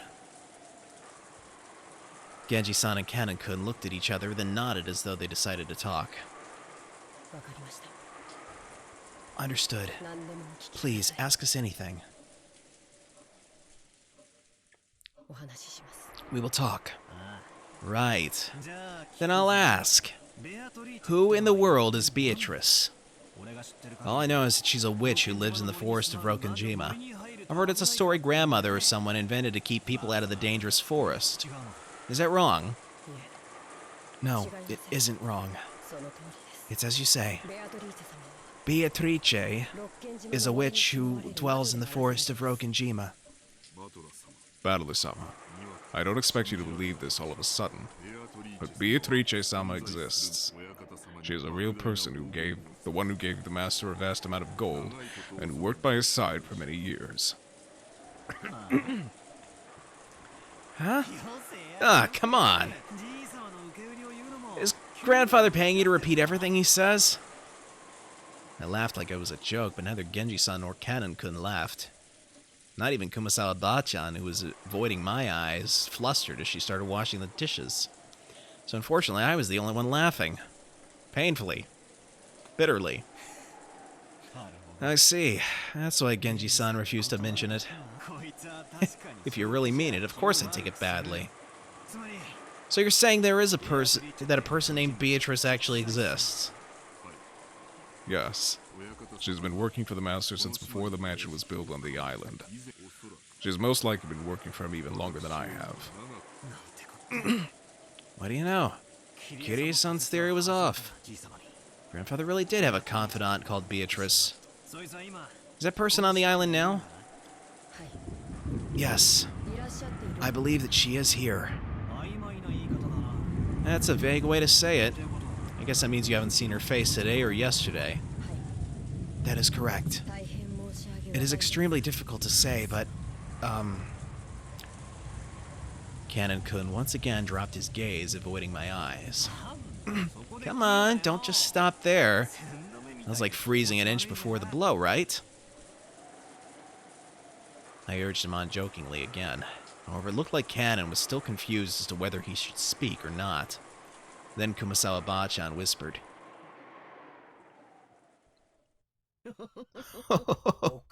You cannot see her face because Beatrice-sama has no form. She's no. What did you say? Beatrice-sama has no body. Therefore, unless Beatrice-sama wishes that common people like us are not able to see her form. I have heard that the portrait shows what Beatrice-sama looked like back when she had a human form. It seems he yearned for that figure so much he would often stand in front of that portrait. Beatrice-sama sometimes shows herself by changing her form into glittering butterflies. On the rare occasion that you spot them somewhere in the mansion, there's a rule that you absolutely mustn't chase after them. It is whispered that you'll meet with disaster if you do. In fact, there was a servant who broke that rule and quit because of a great injury. Wait a sec, are you kidding me? Are you all serious about this? Battler-sama, Beatrice-sama has already arrived. Such language may be unwise. Beatrice-sama does not like it when she's profaned. If you doubt her existence, you will surely meet with disaster. Battler-san, you probably find this topic unpleasant. But you know what? Beatrice-sama does exist. She exists. Beatrice-sama hates people who doubt that. Can't you tell, Battler-sama? Beatrice-sama has already arrived here. Come on, quit it. I'm weak against that stuff. Enough with the cheap threats. However, there was no trace of a joke in the eyes of the three servants. On the surface, I laughed and tried to look unconcerned, but I was quickly starting to sober up. Their eyes were also sobering up fast. Battler-san, I beg that you stop profaning Beatrice-sama. Please, trust me. Kumasawa Bachan, who was usually cheerful and who would always tease people, now spoke with a totally serious face. Well, even if you say she exists, I don't see anything. Are you trying to say she's standing right next to me or something? Quit joking around.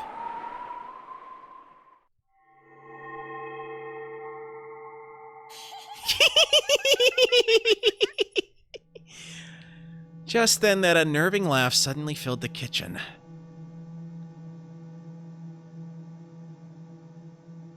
When I turned around, Maria was standing there by the entrance, but her expression and the feeling about her, her presence, felt exactly the same as a servant's. Whether your wavelength matches or not is determined at birth. Battler, you were born with a mismatched wavelength. That's why you can't see her. That's why you can't meet with her. And that's why you can't talk to her. You're the type Beatrice hates the most. Maria laughed like it was funny, but it sounded extremely eerie. It was almost like she was laughing at me because I alone didn't understand. Do you want to know about Beatrice? Beatrice is a 1,000-year-old witch. With all the demons at her command, she can harness the power of alchemy to create the Philosopher's Stone and a vast quantity of gold. Grandfather built up all the vast wealth of the Ushiromiya family by making a contract with her. Yesterday, I read Beatrice's letter, didn't I? That was real. Well, I guess it's pointless for me to try and force you to believe. After all, it looks like you were born without a trace of the sixth sense.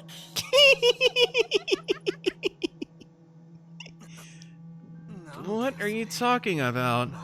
Witches? Demons? Who told you about that? I heard it from Beatrice herself. Maria kept doing that unpleasant laugh. However, the servants who watched over this didn't even blink. She heard it from that witch in the portrait adorning the entrance hall. Maria kept on laughing in a weird voice as though this was nothing more or less than the truth. Maria, it might be rude to ask, but I'll ask one more time, okay? Who gave you that letter yesterday? I got it from Beatrice. How many times must I tell you before you'll understand? You don't get it, do you? You can't see it.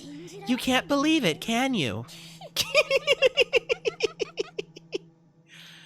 Just then, Maria's laughter suddenly stopped. Battler, you still don't understand? Beatrice-sama exists. She exists, you say, but where? Like I said, Beatrice-sama exists here. That's right. Now that I think about it, I've been feeling for a while now that the servants' eyes haven't been pointed in quite the right direction. I figured they were just staring absent-mindedly, but that wasn't the case. The four here, Genji-san, Kanon-kun, Kumasawa-san, and Maria, everyone except me, was looking at a spot right behind me. Holding my breath tightly, I looked over my shoulder. Of course, there wasn't anyone there. I've known that the whole time. However, everyone in the room except me was focusing on that point as if there was someone there. Beatrice is the mighty golden witch who has lived for 1,000 years. But since she can't show her form to humans of the wrong wavelength, she can't talk to them. And you know what? That's really sad.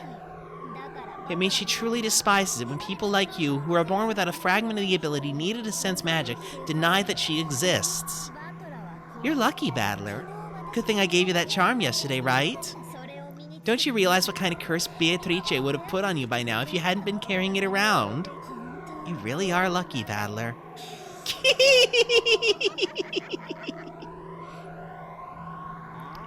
Oh, that scorpion keychain. I thought that was just some cheap gift or something, but you're saying it really had some power. If it weren't for that, you'd be lying in that storehouse as a sacrifice with your face crushed by now. You're so lucky, Battler. I see. So if it weren't for that, I'd have been killed by now. Battler, why don't you believe in Beatrice? Even though she exists. Right now, over there, look. Hey, I'll bet you want to believe it now. Believe it. And thank me for giving you that charm. If it weren't for that, you'd be in the storehouse right now. But then maybe you would have saved someone else in exchange, right?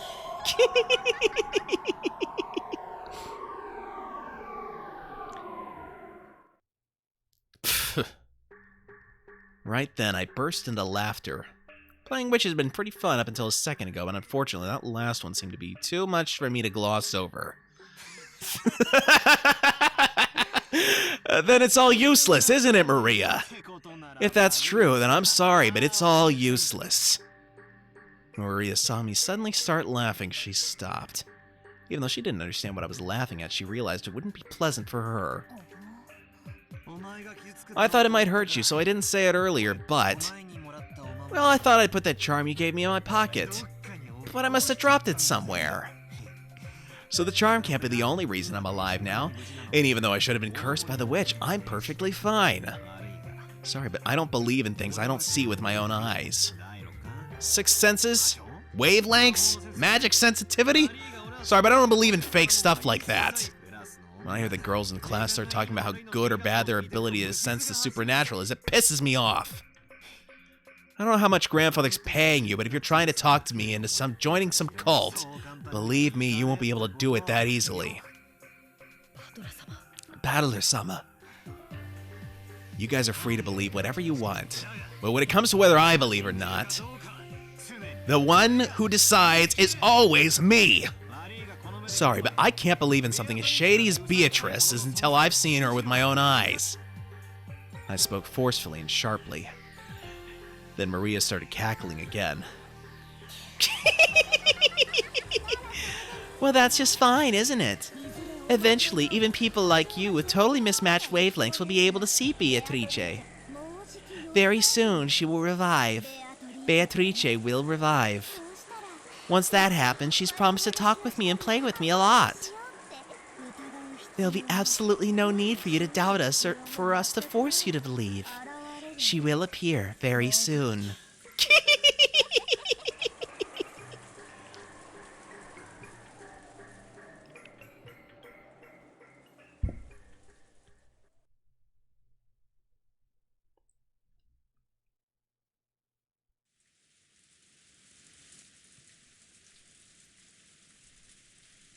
After a meal, some people tend to head to the bathroom, while others prefer to relax for a bit. It seemed that several people had left the parlor. It seemed like several people had left the parlor, just like I did when I went to the kitchen to drink some water. In the end, Aunt Natsuhi reluctantly retracted her order that everyone remain packed into the parlor, on the condition that no one headed out on their own or strayed too far. In any case, if 11 people are shut up in the same room starting early in the morning, the air will start to stagnate. Also, quite some time had passed, so everyone was starting to recover from the shock of that morning, and their sense of danger might have been weakening too. However, it was a certain fact that 6 people had been killed inside this mansion, so no one was completely negligent. So whenever they went out into the hallway for a breath of fresh air, trying to act tough, they would quickly get scared of standing there isolated, and would eventually return to the parlor. I guess it's like the north wind and the sun. If you force someone to stay shut in, they'll resist, but if you tell them to do whatever they want, they'll come back obediently. People really do like not doing what they're told. When the servants finished cleaning up from the meal, they returned obediently to the parlor just as Aunt Natsuhi had told them to and sat on a sofa near the entrance, patiently awaiting orders. Maria, almost as though she'd suddenly finished playing witches, had returned to the pure Maria I knew well, saying, "Ooh, ooh." What in the world happened back there? I hadn't even felt an atom of the presence of this person called Beatrice, who was supposedly standing behind me, invisible. However, it felt like I'd glimpsed a little of that presence inside Maria. You're right. When Maria starts talking about witches, her personality changes. Battler-kun, you also saw it down by the beach yesterday, right? You mean that scorpion keychain? No, I don't mean like when her feelings were hurt. I'm talking about her having a dual personality or something. Yeah, that happens sometimes too. That thing Maria did when she was talking about the magic circle does happen every now and then. It's freaky, though. Apparently, Jessica had spotted that key Maria a few times. I just happened to catch it at a bad moment. I was pretty freaked out seeing it for the first time. So what is that? Does Maria have a dual personality or something? Or are you saying that her spiritual sense really is that strong and she's being possessed by a spirit or whatever? No, I don't think it's that. Haven't you ever experienced it? When you were small, didn't you ever want to be someone other than yourself? When humans are born, no one has any individuality. However, when they reach their growth period, their sense of self starts to be born. They want to be different than other people. But since everyone else in their class is learning the same things at the same rate and is being forced into the same lifestyle, of course they aren't going to find anything that makes them different from everyone else around them. Once they realize that, the first thing they do is start breaking the rules in what's called their rebellious stage. Since everyone else follows the rules, they want to show out their individuality by breaking them. So even those who try to act tough, mocking everyone around them and calling them childish, can actually be viewed as cute kids searching for themselves if you look at it this way. Well, I'm lecturing about all this like I'm so smart, but I actually got it secondhand from George Aniki. I myself was one of those embarrassing guys who thought it was cool to act like a little bastard. Well, that was when I was at the age where you try to show off for the opposite sex.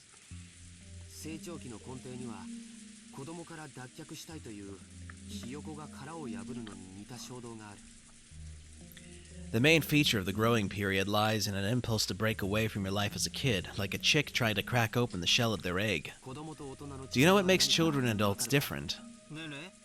Age? Or do you mean size? No, it's experience. Adults can look down on children because children have very little life experience. The reason they snort at everything children say is because they think kids know nothing about the real world. Yeah, I understand that. When you're a kid, you talk like you've got life all figured out somehow, trying to act like an adult.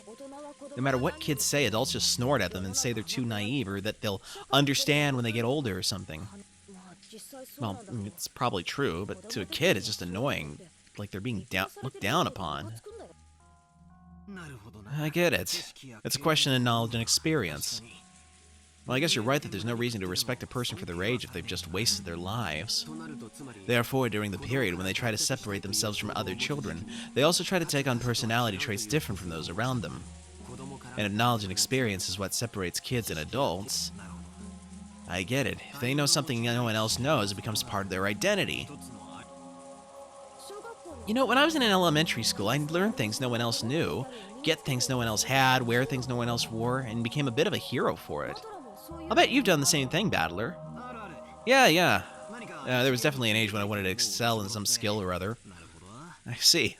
So that's because I was trying to separate myself from being a child, or going through my growing period, in other words. If you put a positive spin on it, the growing period forces you to separate yourself from others, thereby pushing you to gain skills and knowledge no one else has. This is also interesting from a sociological standpoint. Because people hate being like everyone else, they try to learn skills other people don't know. In this way, society can acquire the broad range of skills it needs to survive. The quality of the gods' programming is truly surprising. Well, unique personality traits can also be negative, right? Like if, say, everyone in the class was studying hard, but I was the only one slacking off trying to stand out. Okay, that last bit really was true about me. It's only recently I've been able to thank the middle school teacher who slapped me after school. But, well, I tried to jump over things no one else could, sprint as fast as I could, trying to lap those guys with good grades while we did a marathon. I just felt like doing it. It was in my nature that if I couldn't study well, then at least I could get back at them by exercising. I see. So I really did go through a proper growing period. I guess boys really do tend to focus more on physical stuff. But you know, girls of the same age tend to focus on more mental, spiritual things. I'll bet there were groups of girls in your classes that got really interested in fortune telling and their spiritual senses. Yeah, there were. They'd come over asking me for my sign and my blood type, and then they laugh, "Ah, I thought so." It really got on my nerves. No matter which class you go to, girls like fortune telling, deciding whether your spirit sense is strong or weak, what your sensitivity is. Thank you, Reef. Whether you can see the unseeable. That kind of thing definitely happened to me. That's because fortune telling and spiritual senses are things that aren't taught in school. To girls who tend to be more introverted, it's a genre that's easy to build an identity upon and one that holds a lot of interest for them. Just like how when boys enter their growing period, they start acting tough and rebel against adults. When girls enter their growing period, they start getting interested in that kind of thing. Well, I didn't, though. So Maria having so much interest in the occult, isn't that rare among girls her age? Even when we accept that, I wonder if it just explains that creepy dual personality thing. Actually, I think I could probably accept that explanation more or less. As you just said, becoming an adult means gaining knowledge and experience. So to gain that, it's necessary for children to learn all sorts of things and break free from childhood. However, there are certain convenient delusions that you often see in the world of children, both now and in the past. Do you know what I mean?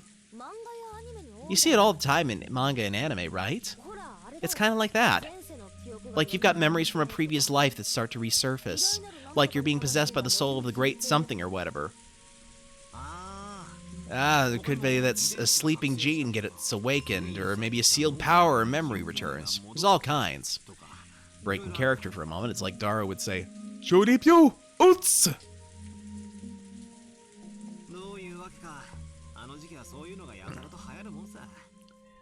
For some reason, stuff like that's really popular at that age. Why is that? All of those examples you've just mentioned are illusions that let children immediately add to their sum of knowledge and experience. If a 9-year-old girl says she has a 1,000-year-old witch possessing her, then she gains a 1,009-year-old identity. So basically, studying is annoying, but these delusions are convenient for people who want to brag about having a skill no one else has, amazing the people around them. So you can brag about something without having to work hard or study. I see.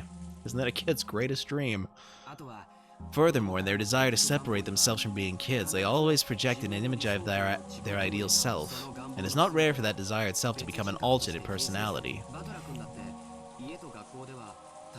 Even you, Battler-kun, probably had a slightly different personality at home and at school, right?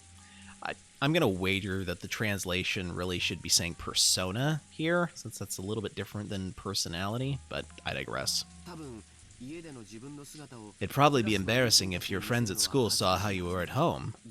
At school you try to project yourself as you want to be, but home is where you're your true self. So in other words, I'm changing my persona depending on the situation. Are you trying to say that having multiple personas is actually really common? A girl who's a fan of the occult might say she's being possessed or awakened. Honestly, there are some kids who change their personas so much it's creepy. And some boys do it too, right? Guys who say they've blown their top and suddenly turn into some overplayed violent character. I'll bet they think it's pretty cool, but it's painful to watch. Let's sum all this up. So you're saying that even if a girl about Maria's age shows a creepy second personality like she did a minute ago, it isn't such a rare or unusual thing?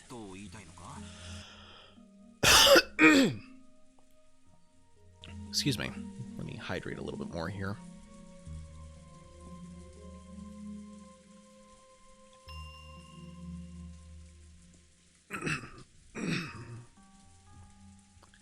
I will say not having to voice Kenzo helps a little bit, but...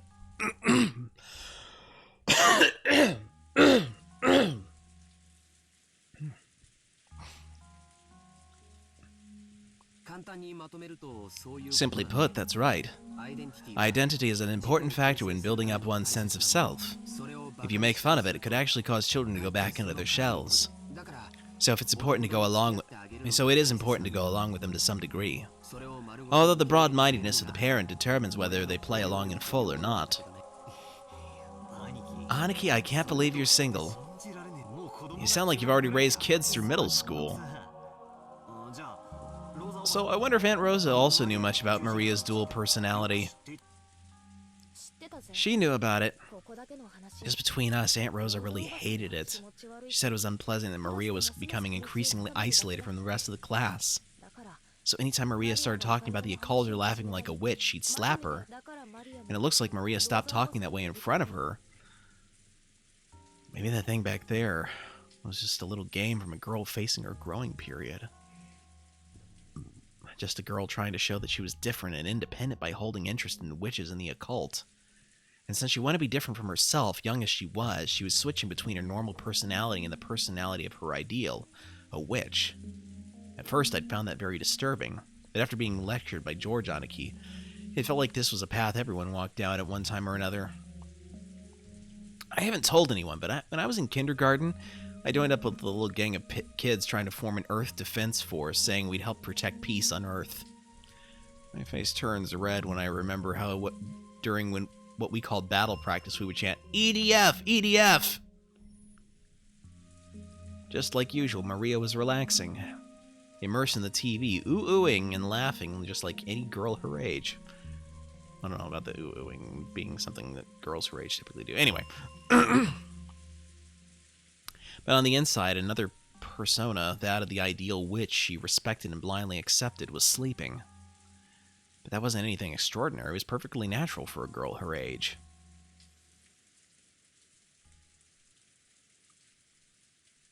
I've calmed down a little. The shock from my bizarre experience in the kitchen just now is fading away. If I hadn't talked to Aniki and Jessica, I might still be frightened by the idea that an invisible witch is standing right behind me. However, can I really accept that as an explanation for what happened back there? If it had just been Maria, I could have explained it as the fickle delusions of a growing girl. But Genji-san, Kanon-kun, and Kumasawa Ba-chan had also been there. None of the men had denied what Maria said. They silently accepted that Beatrice exists. I was starting to feel a little uneasy. The idea of his position was that no 19th person existed, that the crime was an inside job tied to the family quarrels. On the other hand, Aunt Natsuhi's position was that the culprit was hiding somewhere outside the mansion, so she rejected the possibility of an inside job and supported the idea that a 19th person existed. And in the kitchen, Maria and the servants had also supported the idea of a 19th person, but according to them, the 19th person isn't even human. They said it was an invisible witch carrying out some mysterious plan. Is there a 19th person, or not? And is the culprit human, or a witch? For some reason, I couldn't just laugh off any of those possibilities. Not even the most ridiculous story about the witch.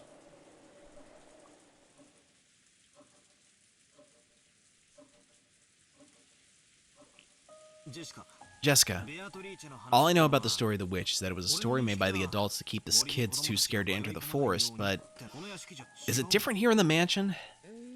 I feel the same way you do, okay? I think it was just a stupid ghost story that the parents made up so their kids would listen to them.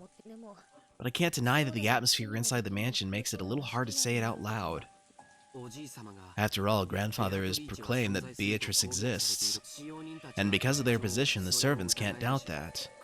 Even Uncle Kraus and Aunt Natsuhi don't want to get into a fight with him, so on the surface they go along with it.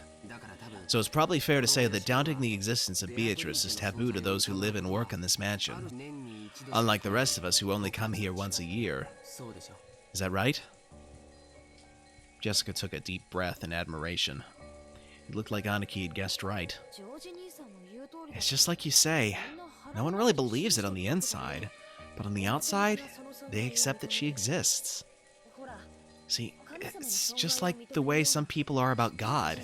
Even if they know God doesn't exist, they feel like it'd be uncouth if they actually said it out loud. It was a different time back in the 80s, I tell you. How do you think the servants feel about it? Are they just going along with it because Grandfather, their employer, says that she exists? Well, I don't really know the details, but between the servants, the story about Beatrice has been treated like a sort of ghost story. Remember yesterday when Shannon was talking to us down by the beach? That story about how one night when she was doing the rounds in the mansion, she saw something unsettling? She did say something like that, didn't she? Back then, I thought she was just being really nice to help improve Maria's mood. But it felt like she was serious when she said it. That's right, she definitely said it. She definitely said the same kind of thing that Genji and the rest had all unanimously declared back in the kitchen. In addition, some servants have also seen the will-o'-the-wisps and glittering butterflies dancing around. Kanon-kun also saw something like that when he went patrolling one night. And recently, you often hear servants talking about strange footsteps heard inside the mansion near midnight. We've whispered together that the Beatrice-sama in the portrait sometimes makes herself invisible and walks through the mansion. It happened a while ago, but even I have heard footsteps while patrolling at night that resemble these stories. That's right. She definitely said that. Exactly the same thing that I had been told just now. But there's nothing to be afraid of. Beatrice-sama is another rule of this mansion separate from the master. So there's no need to be unnaturally afraid. If you respect her, I hear she won't do anything bad. However, she can be quite terrifying if you don't respect her, right? Correct. I've heard that just before I began working here, someone who spoke badly about Beatrice-sama fell down the stairs and quit after receiving a large injury to their back. Because of that, there was a rumor between the servants that Beatrice-sama's anger had been brought down upon this person. If you don't respect her, you'll suffer her wrath and get hurt. So to the servants, Beatrice's existence is just as credible as the story that if you pull pranks on Inari-san, you'll be cursed by the Kitsune. Alright, so let's pull up the tips here. Inari and the Kitsune. Inari is the Shinto god of foxes, agriculture, fertility, rice, tea, and sake, and is one of the most revered and major of the Shinto gods. Inari is depicted differently by time and place, and may be male, female, or even a plurality of gods. Over a third of Japan's Shinto shrines are dedicated to Inari and feature torii and statues of Kitsune. The Kitsune are white foxes that are Inari's benevolent messengers, but they can be malicious and bring about grave disasters.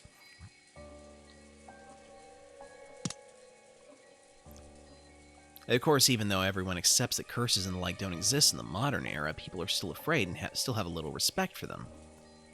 You often see it when in a residential area, someone is building a house and they call a Shinto priest for a ceremony to honor the god of that plot of land. You might think that was just a big waste of time and money, but it is said that if the workers don't do that, a big accident will occur, so they never neglect to do it. So kind of like walking under ladders or step ladders. Although, I'll admit, walking under step ladders is a bit harder. You also hear about how if an Inari shrine is carelessly removed during a town replanting, there'd be a curse by Kitsune-sama. I think I might have read somewhere that when the occupying forces were trying to expand an airport, they tried to remove an Inari-san that was in the way, and the workers kept getting struck down by mysterious fevers. Even in modern cities like Tokyo, it wasn't rare to see modern buildings packed all around an old Inari shrine, leaving the shrine itself untouched. And this wasn't limited to Japan. It's probably similar to how foreigners baptize babies. If I remember right, by Christian doctrine, if unbaptized souls have even the slightest amount of sin, they will still go to hell. I think that's Catholic doctrine, or perhaps some subsects of Protestantism, but okay.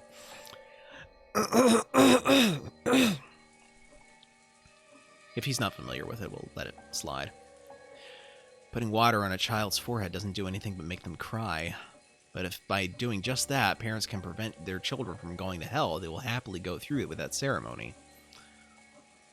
In short, even in this modern society of reason, we were still unable to throw away every trace of belief and fear. You could even say that we accept certain sorts of supernatural things, though, in a passive way. Maybe the only difference on this island is that Beatrice is the object of that worship.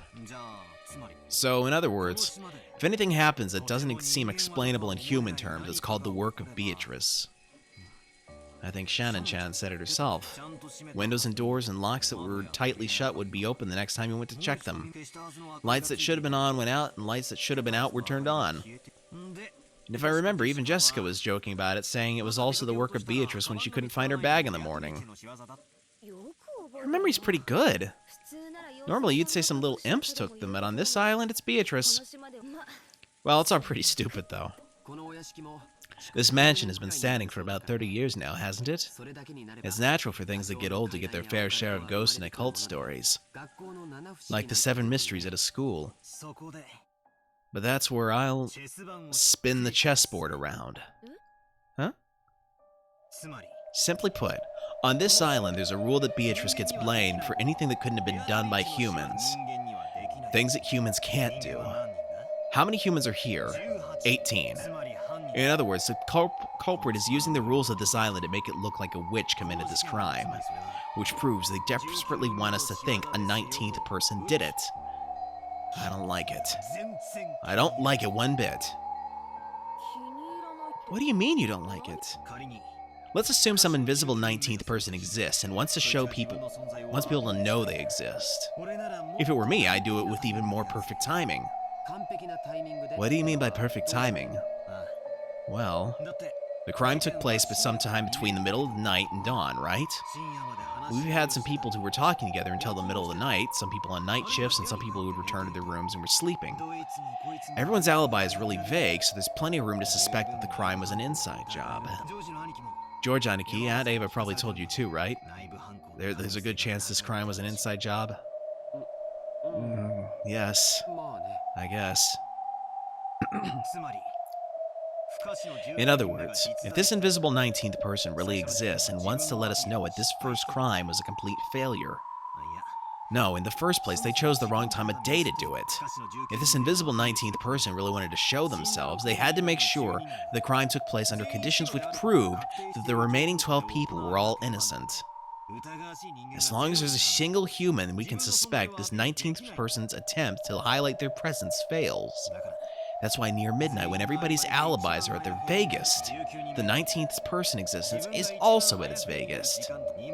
And yet, the culprit chose to commit the crime at that time. By committing the crime then, one of the 18 would obviously be suspected. And yet someone handed Maria the letter and called themselves a witch, even though everyone denies they did it. In other words, you're trying to say that one of the 18 is trying to make it look like a 19th person called Beatrice exists? That's a pretty crazy idea. I think Mom's theory about someone hiding outside the mansion is a bit more credible. Madeline, don't tell me you actually think someone in this room is the culprit. I do. Someone's trying to force us to accept that Beatrice exists. That's right, this whole thing started as far back as the letter last night. I don't have any basis or proof. But with the chessboard turned around, this is my best guess. Seriously, that's too crazy. You sure you haven't been reading too many weird detective novels? However, it's an angle we can't ignore. Whether a 19th person exists or not, the culprit's definitely planning something involving that rule about this island. Just now, listening to Battle-kun talk, I remembered something that's a little disturbing. Something disturbing? Yes. Do you remember? Beatrice's letter. It said that Beatrice was going to collect interest, and by interest it mentioned everything of the Ushiromiya family. Jessica and I thought back on what Maria had read aloud the previous night. Yeah, it said that. It definitely said that. That the collection of the interest was going to take place shortly, but if the riddle of the gold could be solved, she'd lose that right. Grandfather received the gold and rebuilt the Ushiromiya family. In other words, according to Beatrice, everything created using the gold as capital counts as part of the interest. Which means... That's pretty scary for a joke, Aniki. You don't mean everything of the Ushiromiya family. In other words, everything that Grandfather gave birth to. In other words, everyone with Grandfather's blood flowing through their veins? If you interpret the letter that way, these murders are just Beatrice legitimately collecting interest. If that's the case, these crimes will continue, because the collection of interest is still only halfway completed. George turned around, looking over the parlor. There were still many people who held the name Ushiromiya, and because Goda-san and Shanin-chan had been killed, we knew that not even the servants were safe, despite lacking the Ushiromiya name. So, are they planning to kill us all? But that's weird, George Nissan. In that case, why only 6 people? They should have been able to kill a lot more. At worst, it should have been possible for them to assault everyone while they were sleeping and kill them in a single night. Why didn't they do that? The special clause. If someone manages to solve the riddle of the gold, their right to the interest would be lost. And remember how the letter ended. It challenged us all to solve the riddle of Grandfather's gold. Looks like we finally understand the culprit's message. In other words, the culprit's telling us to try and solve the riddle on that epitaph Grandfather had made. On top of that, they're saying that if we just sit around, they'll keep collecting the interest. I realize this is all based on several guesses that are way out there, but not everything that happens in this world fits together in a perfect line. Most of the events we don't understand are only individual points. By fitting them into a straight line, we are beginning to understand. When the points at either end of the line are really close, the line itself is more logical and easier to understand. And when those points are really far away, the opposite is true. It's the distance between these points that makes us say our guesses are way out there. However, if the distances we span are too narrow, that means our thinking will be narrow too. Is there a difference between making guesses and reasoning? Am I just using easily made guesses to try and force this crime into a pattern I can understand? No, that's not it. When you're lost in the dark and searching around with your hands, what you're doing is relying on your imagination and making guesses. Only imagination can find the points that need to be tied together. Reasoning is nothing more than the act of drawing lines between them. If you can't imagine, you can't reason. What I'm doing right now might be way out there, but I'm sure it isn't a mistake either. Only the power of imagination can pull clues out from the darkness. And then I can use the power of reasoning to tie those clues together. It was a lot like the process of searching out an enemy's weak spot and striking. It's okay if I'm way out there. Find a weak point first. Then we can think about how to strike. Right now is the time to find points we can tie together later.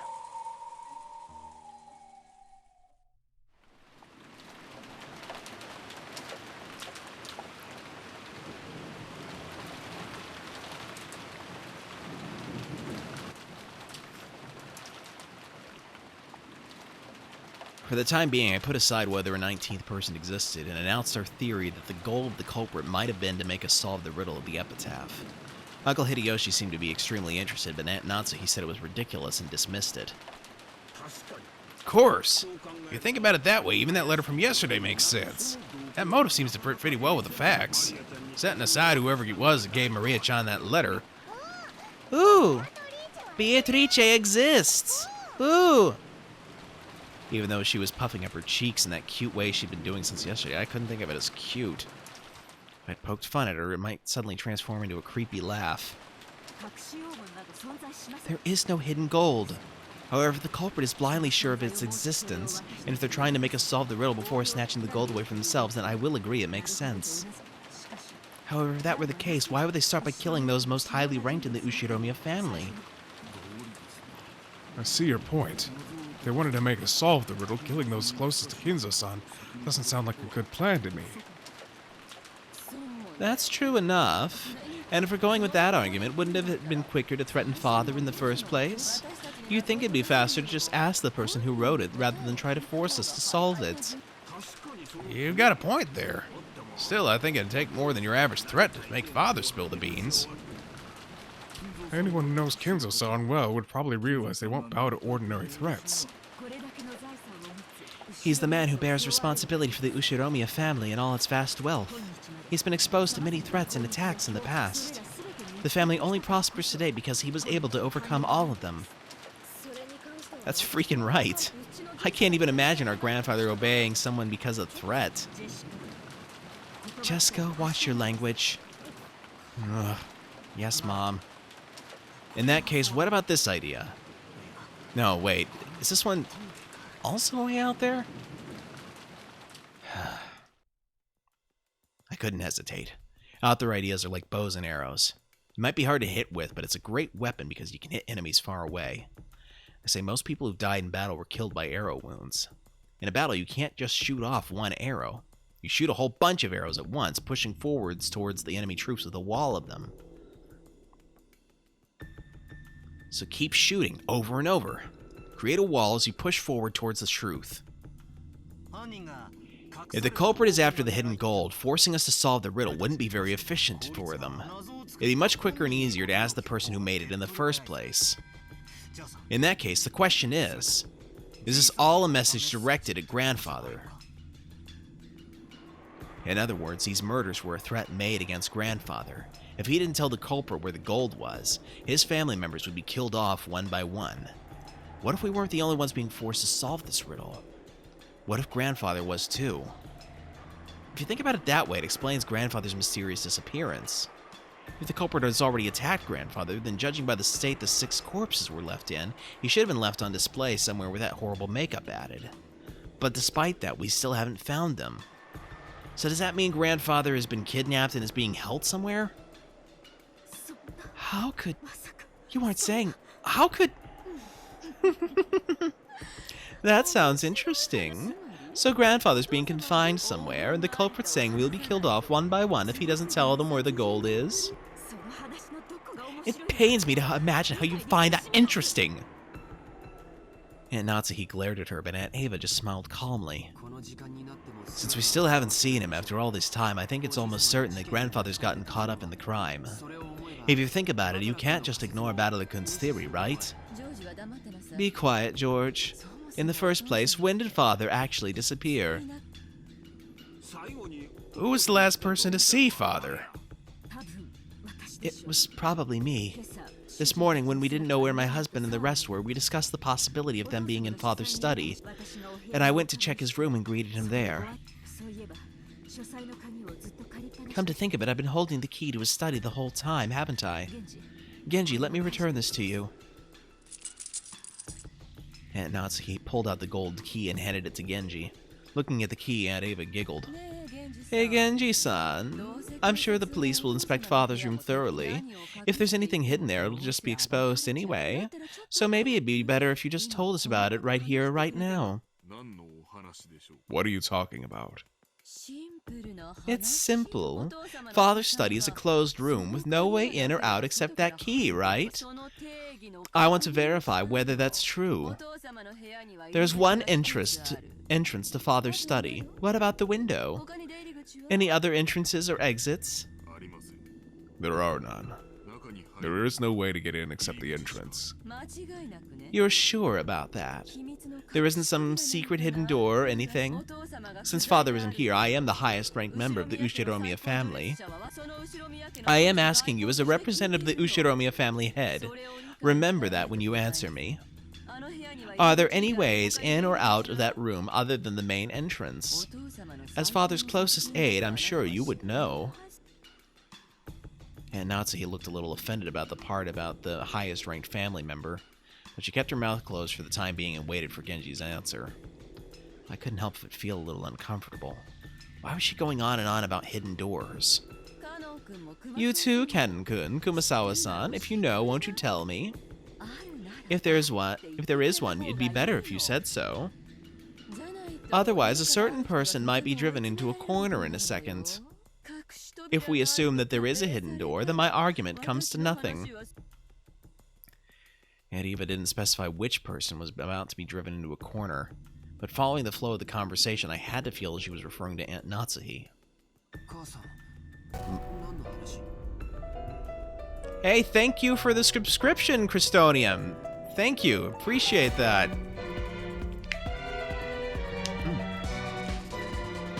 Glad to have you here. Mother, what are you talking about? George, stay quiet for a bit. What do you say, Genji-san, Kanon-kun, or Kumasawa-san? Is there a hidden door? Or not? Genji-san, when you remodeled Father's study, you must have overseen the construction. I won't let you say you don't know. There is nothing like that in the master's study. You're sure? What about Kanon-kun, who's allowed to wear the one-winged eagle? That's right. I'm sure. There is no such hidden door in the master's study. Kumasawa-san? No, I haven't heard of such a thing. What about Dr. Nanjo? You've had a close relationship with Father. I've never heard of something like that. Very well, then. So, are you ready? Let me begin. It's very simple. Everyone had tilted their head doubtfully, wondering what Aunt Eva was starting to talk about so proudly. Aunt Eva laughed triumphantly, as though she were about to reveal a secret only she knew. Natsuhine-san was the last person to spot Father, right? I forget the exact time, but I think it was a little before 9 in the morning. Ne-san, do you remember? I ran into you just as you were coming out of Father's study, right? Yes, I remember. What does that have to do with anything? And when was the next time you went to visit Father's study? That was after we found the bodies of Nissan and the rest, right? Together with me, you went up to the study to report that, and we discovered that he wasn't there. By the way, Ne-san, at that time when you went to enter Father's study, did you notice anything? Notice anything? What are you talking about? Come on. You picked up some trash, right? A folded receipt. I do seem to remember picking up some trash. How is that relevant? I got that receipt when I bought some candy at a store before arriving at the airport. Aunt Eva pulled a small bag of candy out of her handbag. Ah, the receipt from that candy you brought back there. But Mother, what does that receipt have to do with anything? George, stay quiet and listen for just a little bit longer. Uncle Hideyoshi's expression was a little strict. Apparently, he understood what Aunt Eva was getting at. It really was just a whim. I definitely didn't foresee anything, or try to set up a trap for Natsuhine-san or anything like that. Actually, about that receipt, Ne-san, you remember bumping into me right after the last time you saw Father, right? At that time, I wedged this into the door to the study. So, what does that mean? Are you saying no one opened the door until Aunt Natsuhi picked up that receipt? But wait a second, Aunt Eva. Wedging in a receipt in would be obvious. It's possible that when Grandfather opened the door, he noticed it, found it amusing, and stuck it back in the door. Jessica hurriedly argued back. She still didn't really know what all this meant, but she realized that whatever it was, it would raise suspicions about her own mother. Of course, I folded the receipt up very small so that no one would notice it. But even if you assume that he saw it fall, he would have no way of knowing how high up the door it had been stuck, right? I checked it while Natsuhine-san was taking the key out. The receipt was still stuck, not 1 millimeter away from where I put it. I can't understand why you would pull such a childish prank. I'll bet you were the one who did that prank on the door to my room, too. The door to your room? It was unpleasant to talk about, so I never mentioned it. But when I woke up this morning, there were the signs of some prank on the outside of my door with what was probably the same red paint that was scribbled across the shutter. There were some unpleasant marks, as though someone had been tearing at the door. Wait, what's this? Why'd you keep quiet about this till now? My apologies. Since so many horrible things have occurred since then, I had completely forgotten about it until this moment. I don't know anything about that. I'm not talking about your door, but the door to Father's room, right? Between the time you confirmed that he was in his room and the time we confirmed that he wasn't, that door wasn't open even once. How did Father get out if he didn't use the door? I don't know that. That's what I want to know. Natsuhi Ne-san, other than you, who else checked to see whether Father was in his room? Last night, the time I met Kinzo-san was when we were playing chess. So I was with him until... just before dinner. Who saw him after that? I did. I gave him his dinner last night. Yes, Shannon and I were with him. So at that time, Father was still definitely in his room. However, Natsuhi Ne-san, when you found out he wasn't there, it looks like all ways in or out of the study were closed, right? But even so, you said you met with him this morning. I don't understand why everyone has become so gloomy. Could someone please explain it to me? Father and Mother. Are you saying what Natsuhi says about meeting Grandfather this morning was a lie? Like hell she'd lie about that. Mom's guiltless. Why would she lie? Jessica, I keep telling you to watch your language. All at once, the whole room was in an uproar. Aunt Eva and Aunt Natsuhi confronted each other across the parlor table, with George confronting Jessica. What the heck's going on? Many people spotted him last night, right? But since this morning, the only one who claims to have seen Father is Natsuhi Ne-san. And then there's that strange fact we learned from my receipt. So how can we connect these points together? Aunt Ava urged everyone to imagine it. Sure, that receipt could become an important point, but I didn't know which other points to tie it to, or how. If we try searching for the answer Aunt Ava probably wants, we'll find that Aunt Natsuhi lied and acted as though Grandfather was in the room this morning. Has that fact been exposed by a whim of Aunt Eva's?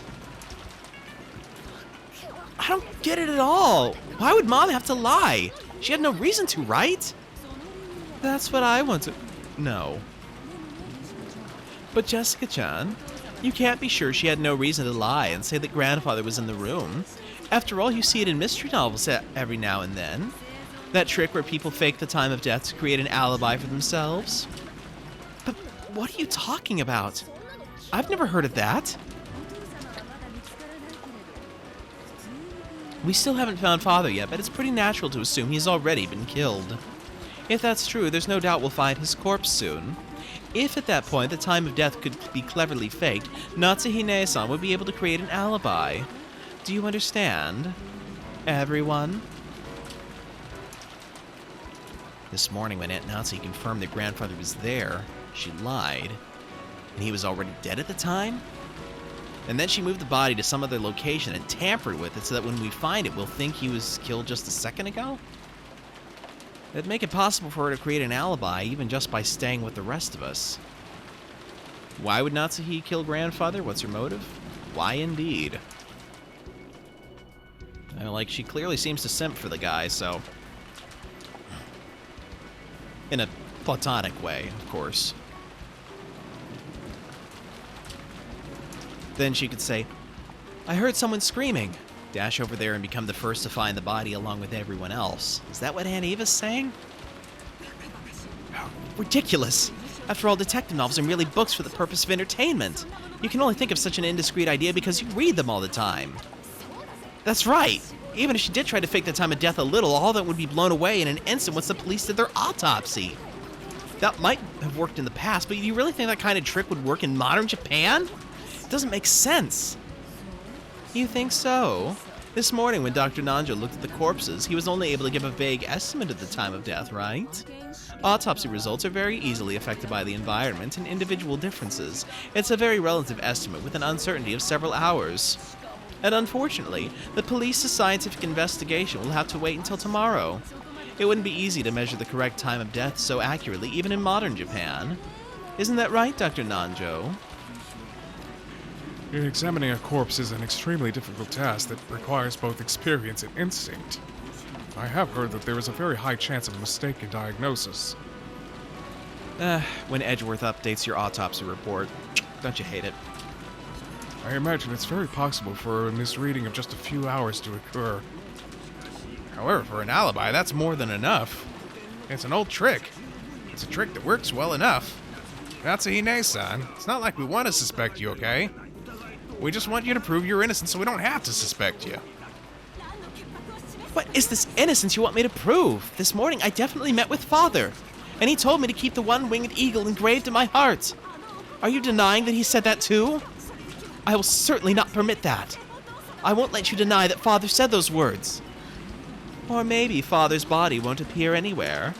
Normally, a person has to be missing for 7 years before they're officially dead. Wouldn't that be a clever way to extend Father's nearly finished life another 7 years and keep all of his wealth for yourself? I can't let you get away with saying that! I can't let you get away with saying anymore! I am Ushiromiya Natsuhi. Although I do not have the right to wear the one-winged eagle on my body, it's certainly engraved on my heart. What do you think you're saying to the wife of Kraus, successor to the head, and the one who will act as such in his place? What's this? Are you going to shoot me with that gun? Go ahead. If only you'd just shoot. You're just desperate because you can't think of a way out, right? Do it. Just try to obscure the truth with violence. You... It wasn't like Aunt Natsu had been actually holding that gun at the ready and threatening anyone, but as she was egged on by Aunt Ava, she did hold it at the ready.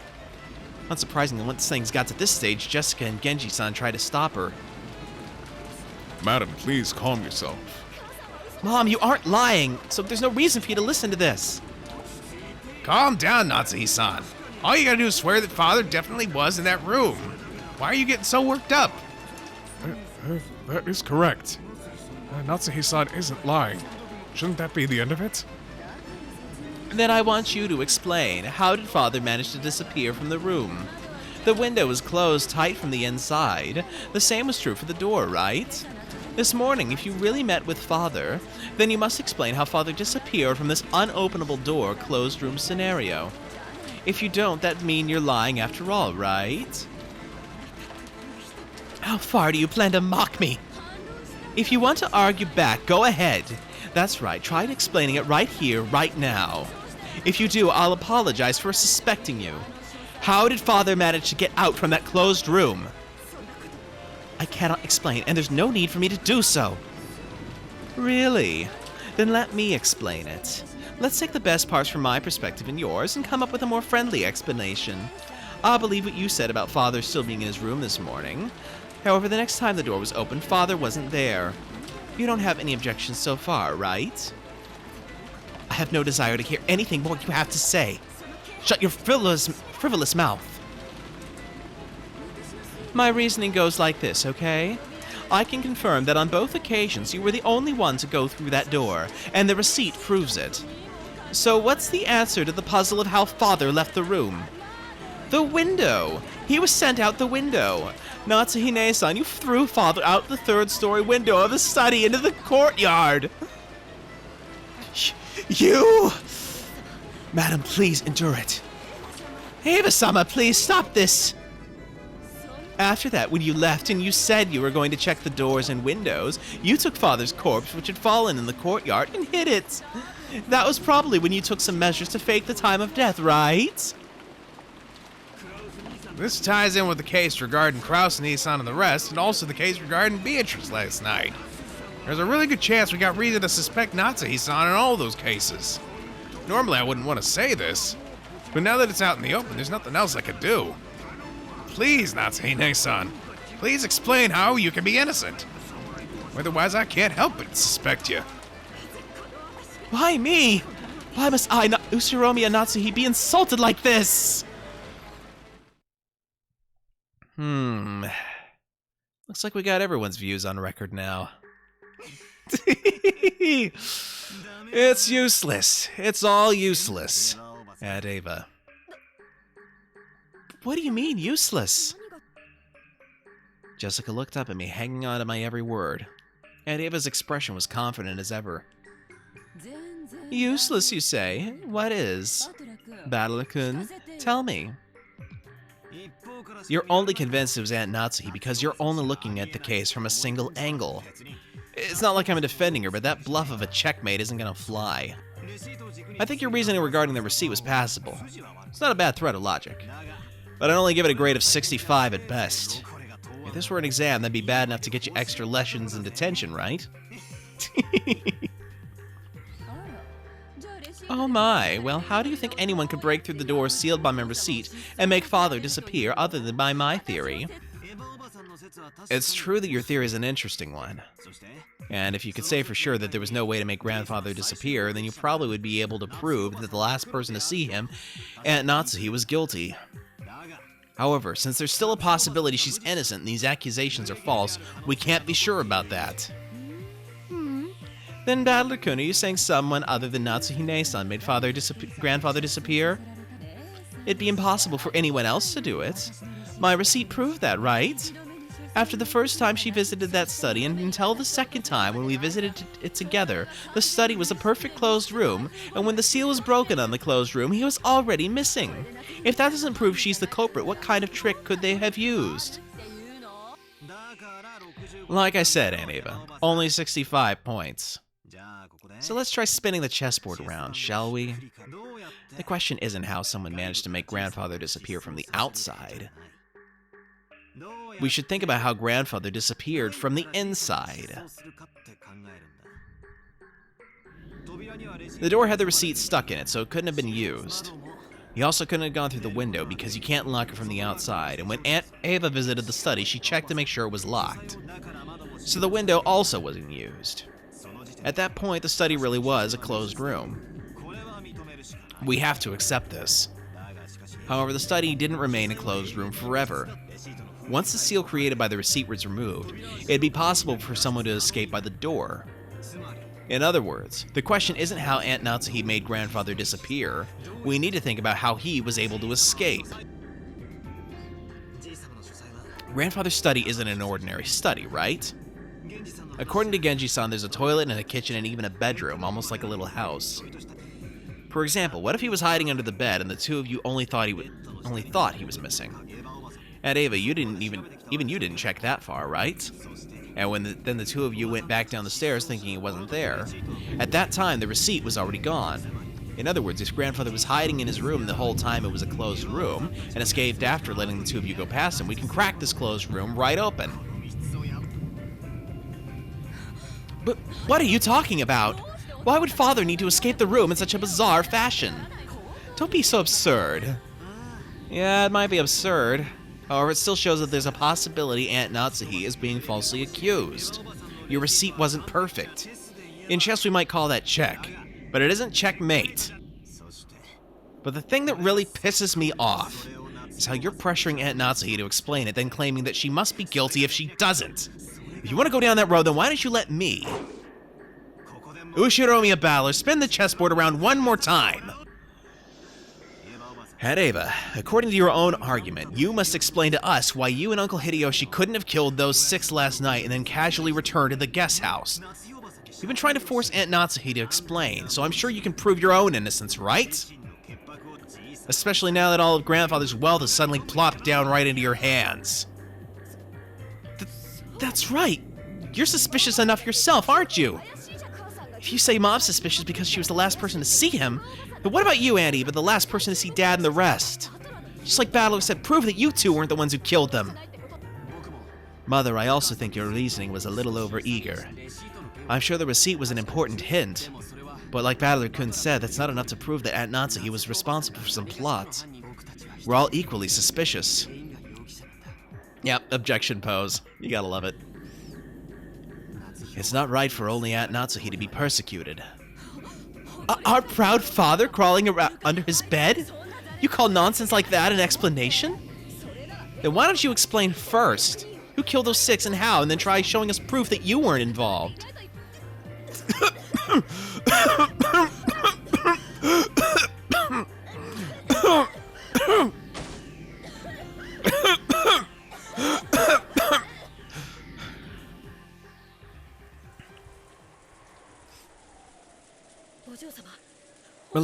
Milady. Jessica suddenly started coughing. At first, I thought she was just choking after yelling too loud, but before long, I realized how painful it looked. Jessica kept coughing and choking, down on her hands and knees. Well, I mean, when you've coughed as often as I had, you kind of know how to cough, so... Jessica, hang in there. Dr. Nanjo. Jessica-san, your inhaler, quickly. No, wait, I have one with me. Dr. Nanjo pulled a bronchodilator inhaler from his own bag, which was lying on the sofa, and handed it to Jessica. Come to think of it, 6 years ago, didn't Jessica sometimes break into violent coughing fits and have to use that? However, 6 years ago, I never saw Jessica look like she was in this much pain.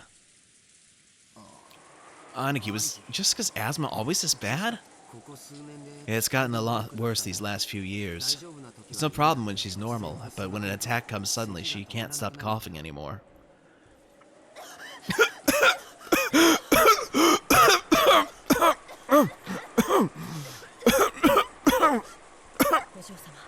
Milady, her medicine.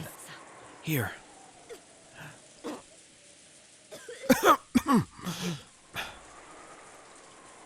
Taking the inhaler from Canon-kun, Jessica used it with a practiced hand.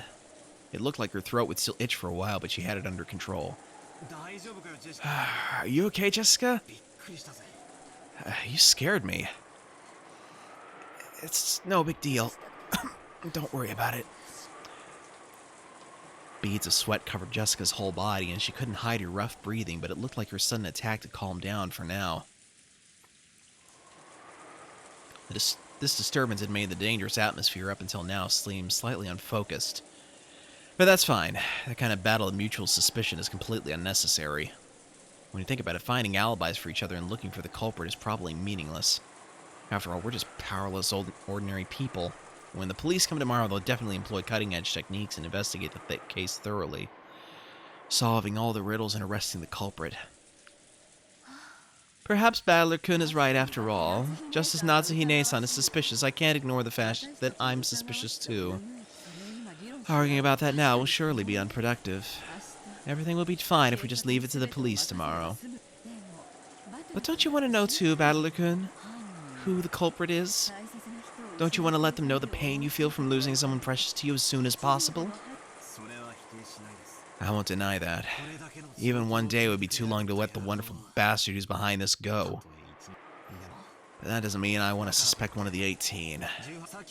Even though I said what I said earlier, I don't even want to suspect you, Aunt Ava. To me, you're an awesome aunt who's always fun and playful. I want to trade insults with an aunt like that. I won't want to do that with anyone here. Right? Everyone?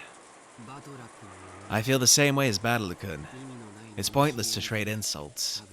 It's probably just the stress built up because so many people have been crammed in one place since morning. Probably. It's only natural. It may not be my place to say it, but I think we should all relax as much as possible. I mean, you being the doctor on staff, I think that is your place to say it, but... Ava, I think we better cool our heads too. The receipt's definitely a big clue for figuring out how Father disappeared. We should tell the police about it when they come. That's right. Right. I just felt a little triumphant when I figured out that part with the receipt. Of course, it isn't fair to only suspect Natsuhine-san, right? We're just as suspicious. But still, Battler-kun, at least the part about the receipt is real, okay? Don't forget it. And try thinking deeply about what it means one more time, okay? Aunt Ava and Uncle Hideyoshi stood up. It looked like they planned on leaving the parlor. In the end, it's pointless for us to keep playing detectives. After all, the police will reveal everything anyway. That's right. Even if we don't play this detective game, the typhoon will pass. And when those lively seagulls return to the harbor, everything will settle itself. That's right. If you think about it, this kind of crime is completely trivial. It'll definitely be resolved. Even if we do nothing. When the seagulls cry. Roll credits. Natsuhine-san, I take it you don't want to see my face anymore? I feel the same. If I remember correctly, yesterday you had some rooms prepared for us in the mansion so that we wouldn't need to go back to the guest house, right? Yep, ding. Those should each have a bath and a toilet, as well as a lock and a chain to secure the door. There's even a bed to lie on, and my husband will be able to watch TV without having to fight with Maria-chan over which channel to watch, right? Do whatever you want. But make sure to be cautious. Thank you, Nei-san. And mind your own business. I'll be counting on you to keep an eye on everyone, okay? Because the culprit is definitely here. And Nei-san, make sure you don't forget to keep an eye on yourself, too. Have you finished taking your parting shots? Yes, I'm finished. See you, Natsuhine-san. Genji-san, let us know when it's time for dinner. Until then, we'll lock ourselves in with the chain. Genji, Cannon, escort them to the guest room. We'll be fine. I hate shady escorts. In fact, I'd be more comfortable if nobody leaves this room until we reach ours. Let's go, George. I'll stay here with everyone. George! The culprit is in this room! Do you plan on staying in a place like that? Leaving this room would be the same as suspecting one of my relatives. I can't believe anyone in our family is capable of something that horrible. George! Darling, you tell him too! George is already an adult man. If his code tells him not to leave this room, then it's up to him. Let him do what he wants. Father. Aunt Ava and Uncle Hideyoshi left. The only voice that called after them was the sound of the rain.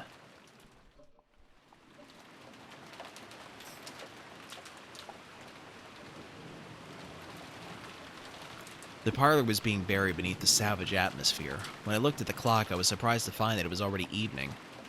Had we really spent that much time worrying about needless things? Talking with each other? Fighting with each other?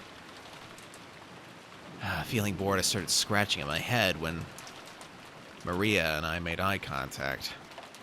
I was a little surprised since I thought she was completely immersed in the TV. I believe it now. Ooh. The letter, the murders, everything. It was all Beatrice. In fact, I almost feel like begging her to come out and take credit for it all. Thank you, Reeve.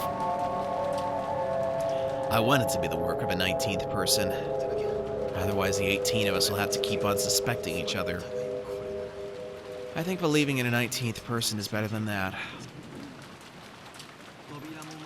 Bringing grandfather outside without opening the doors or windows must be a piece of cake for Beatrice, right? Maria, after taking a single short breath, hung her head and then raised her face again. That's right.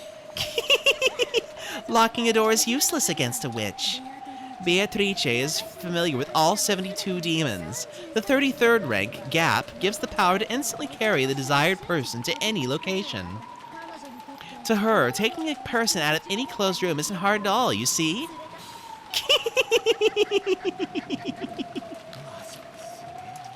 Witches sure are incredible. Tell her if she feels like committing another crime, to do it in a way that no human could. And make me believe that a 19th person, no, a witch, exists. Okay. If I meet her, I'll tell her. Crap. Nothing's made sense to me for a while now. And thank you, Mirinda. Appreciate it. Just when I want to believe in a 19th person, I deny it. And just when I want to believe that there are only 18 people, I deny that too. You know, I want there to be more than just the 18th people here. I can't accept the existence of that 19th person. In short, even though there are more than 18 people, there are less than 19 people. The number of people in this mansion is 19 is greater than X is greater than 18. So the number of people can't be represented by an integer. However, it's impossible for there to be anything after the decimal point. You shouldn't be able to show the number of people with anything but an integer.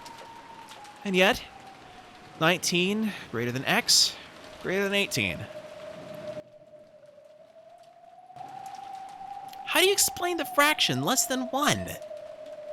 It's no wonder. That 19th person was something that couldn't be seen. That's why, since you can only write the number of people as an integer, you couldn't see that person. That witch cannot be seen, because Beatrice has no body. Therefore, she's invisible. Is there a 19th person, or not? Does a witch exist, or not? Somebody is pregnant. Yeah, it's the unborn baby that's committing the murders. I love your reasoning. 19 greater than x greater than 18. The witch exists somewhere in that x.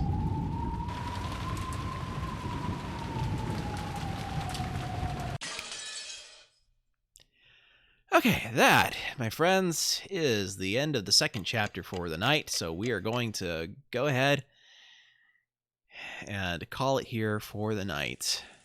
Let me save here. Next chapter will be The Two Who Are Close. So we'll be getting back into the thick of things shortly. In the meantime, let me see who is online. Oh, Paul for All Seasons is still streaming. Give me just a second while I get that up.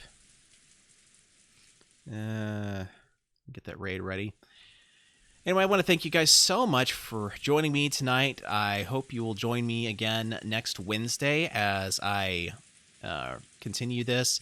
Sunday, I'm going to be doing a special co-op stream with one of my local friends. We're going to be playing the Division 2. So if you want to pop in for that, we'd both appreciate it. In the meantime, this is Dr. Novell signing out for the evening. Hope you guys all have a good rest of your night. Talk to you later.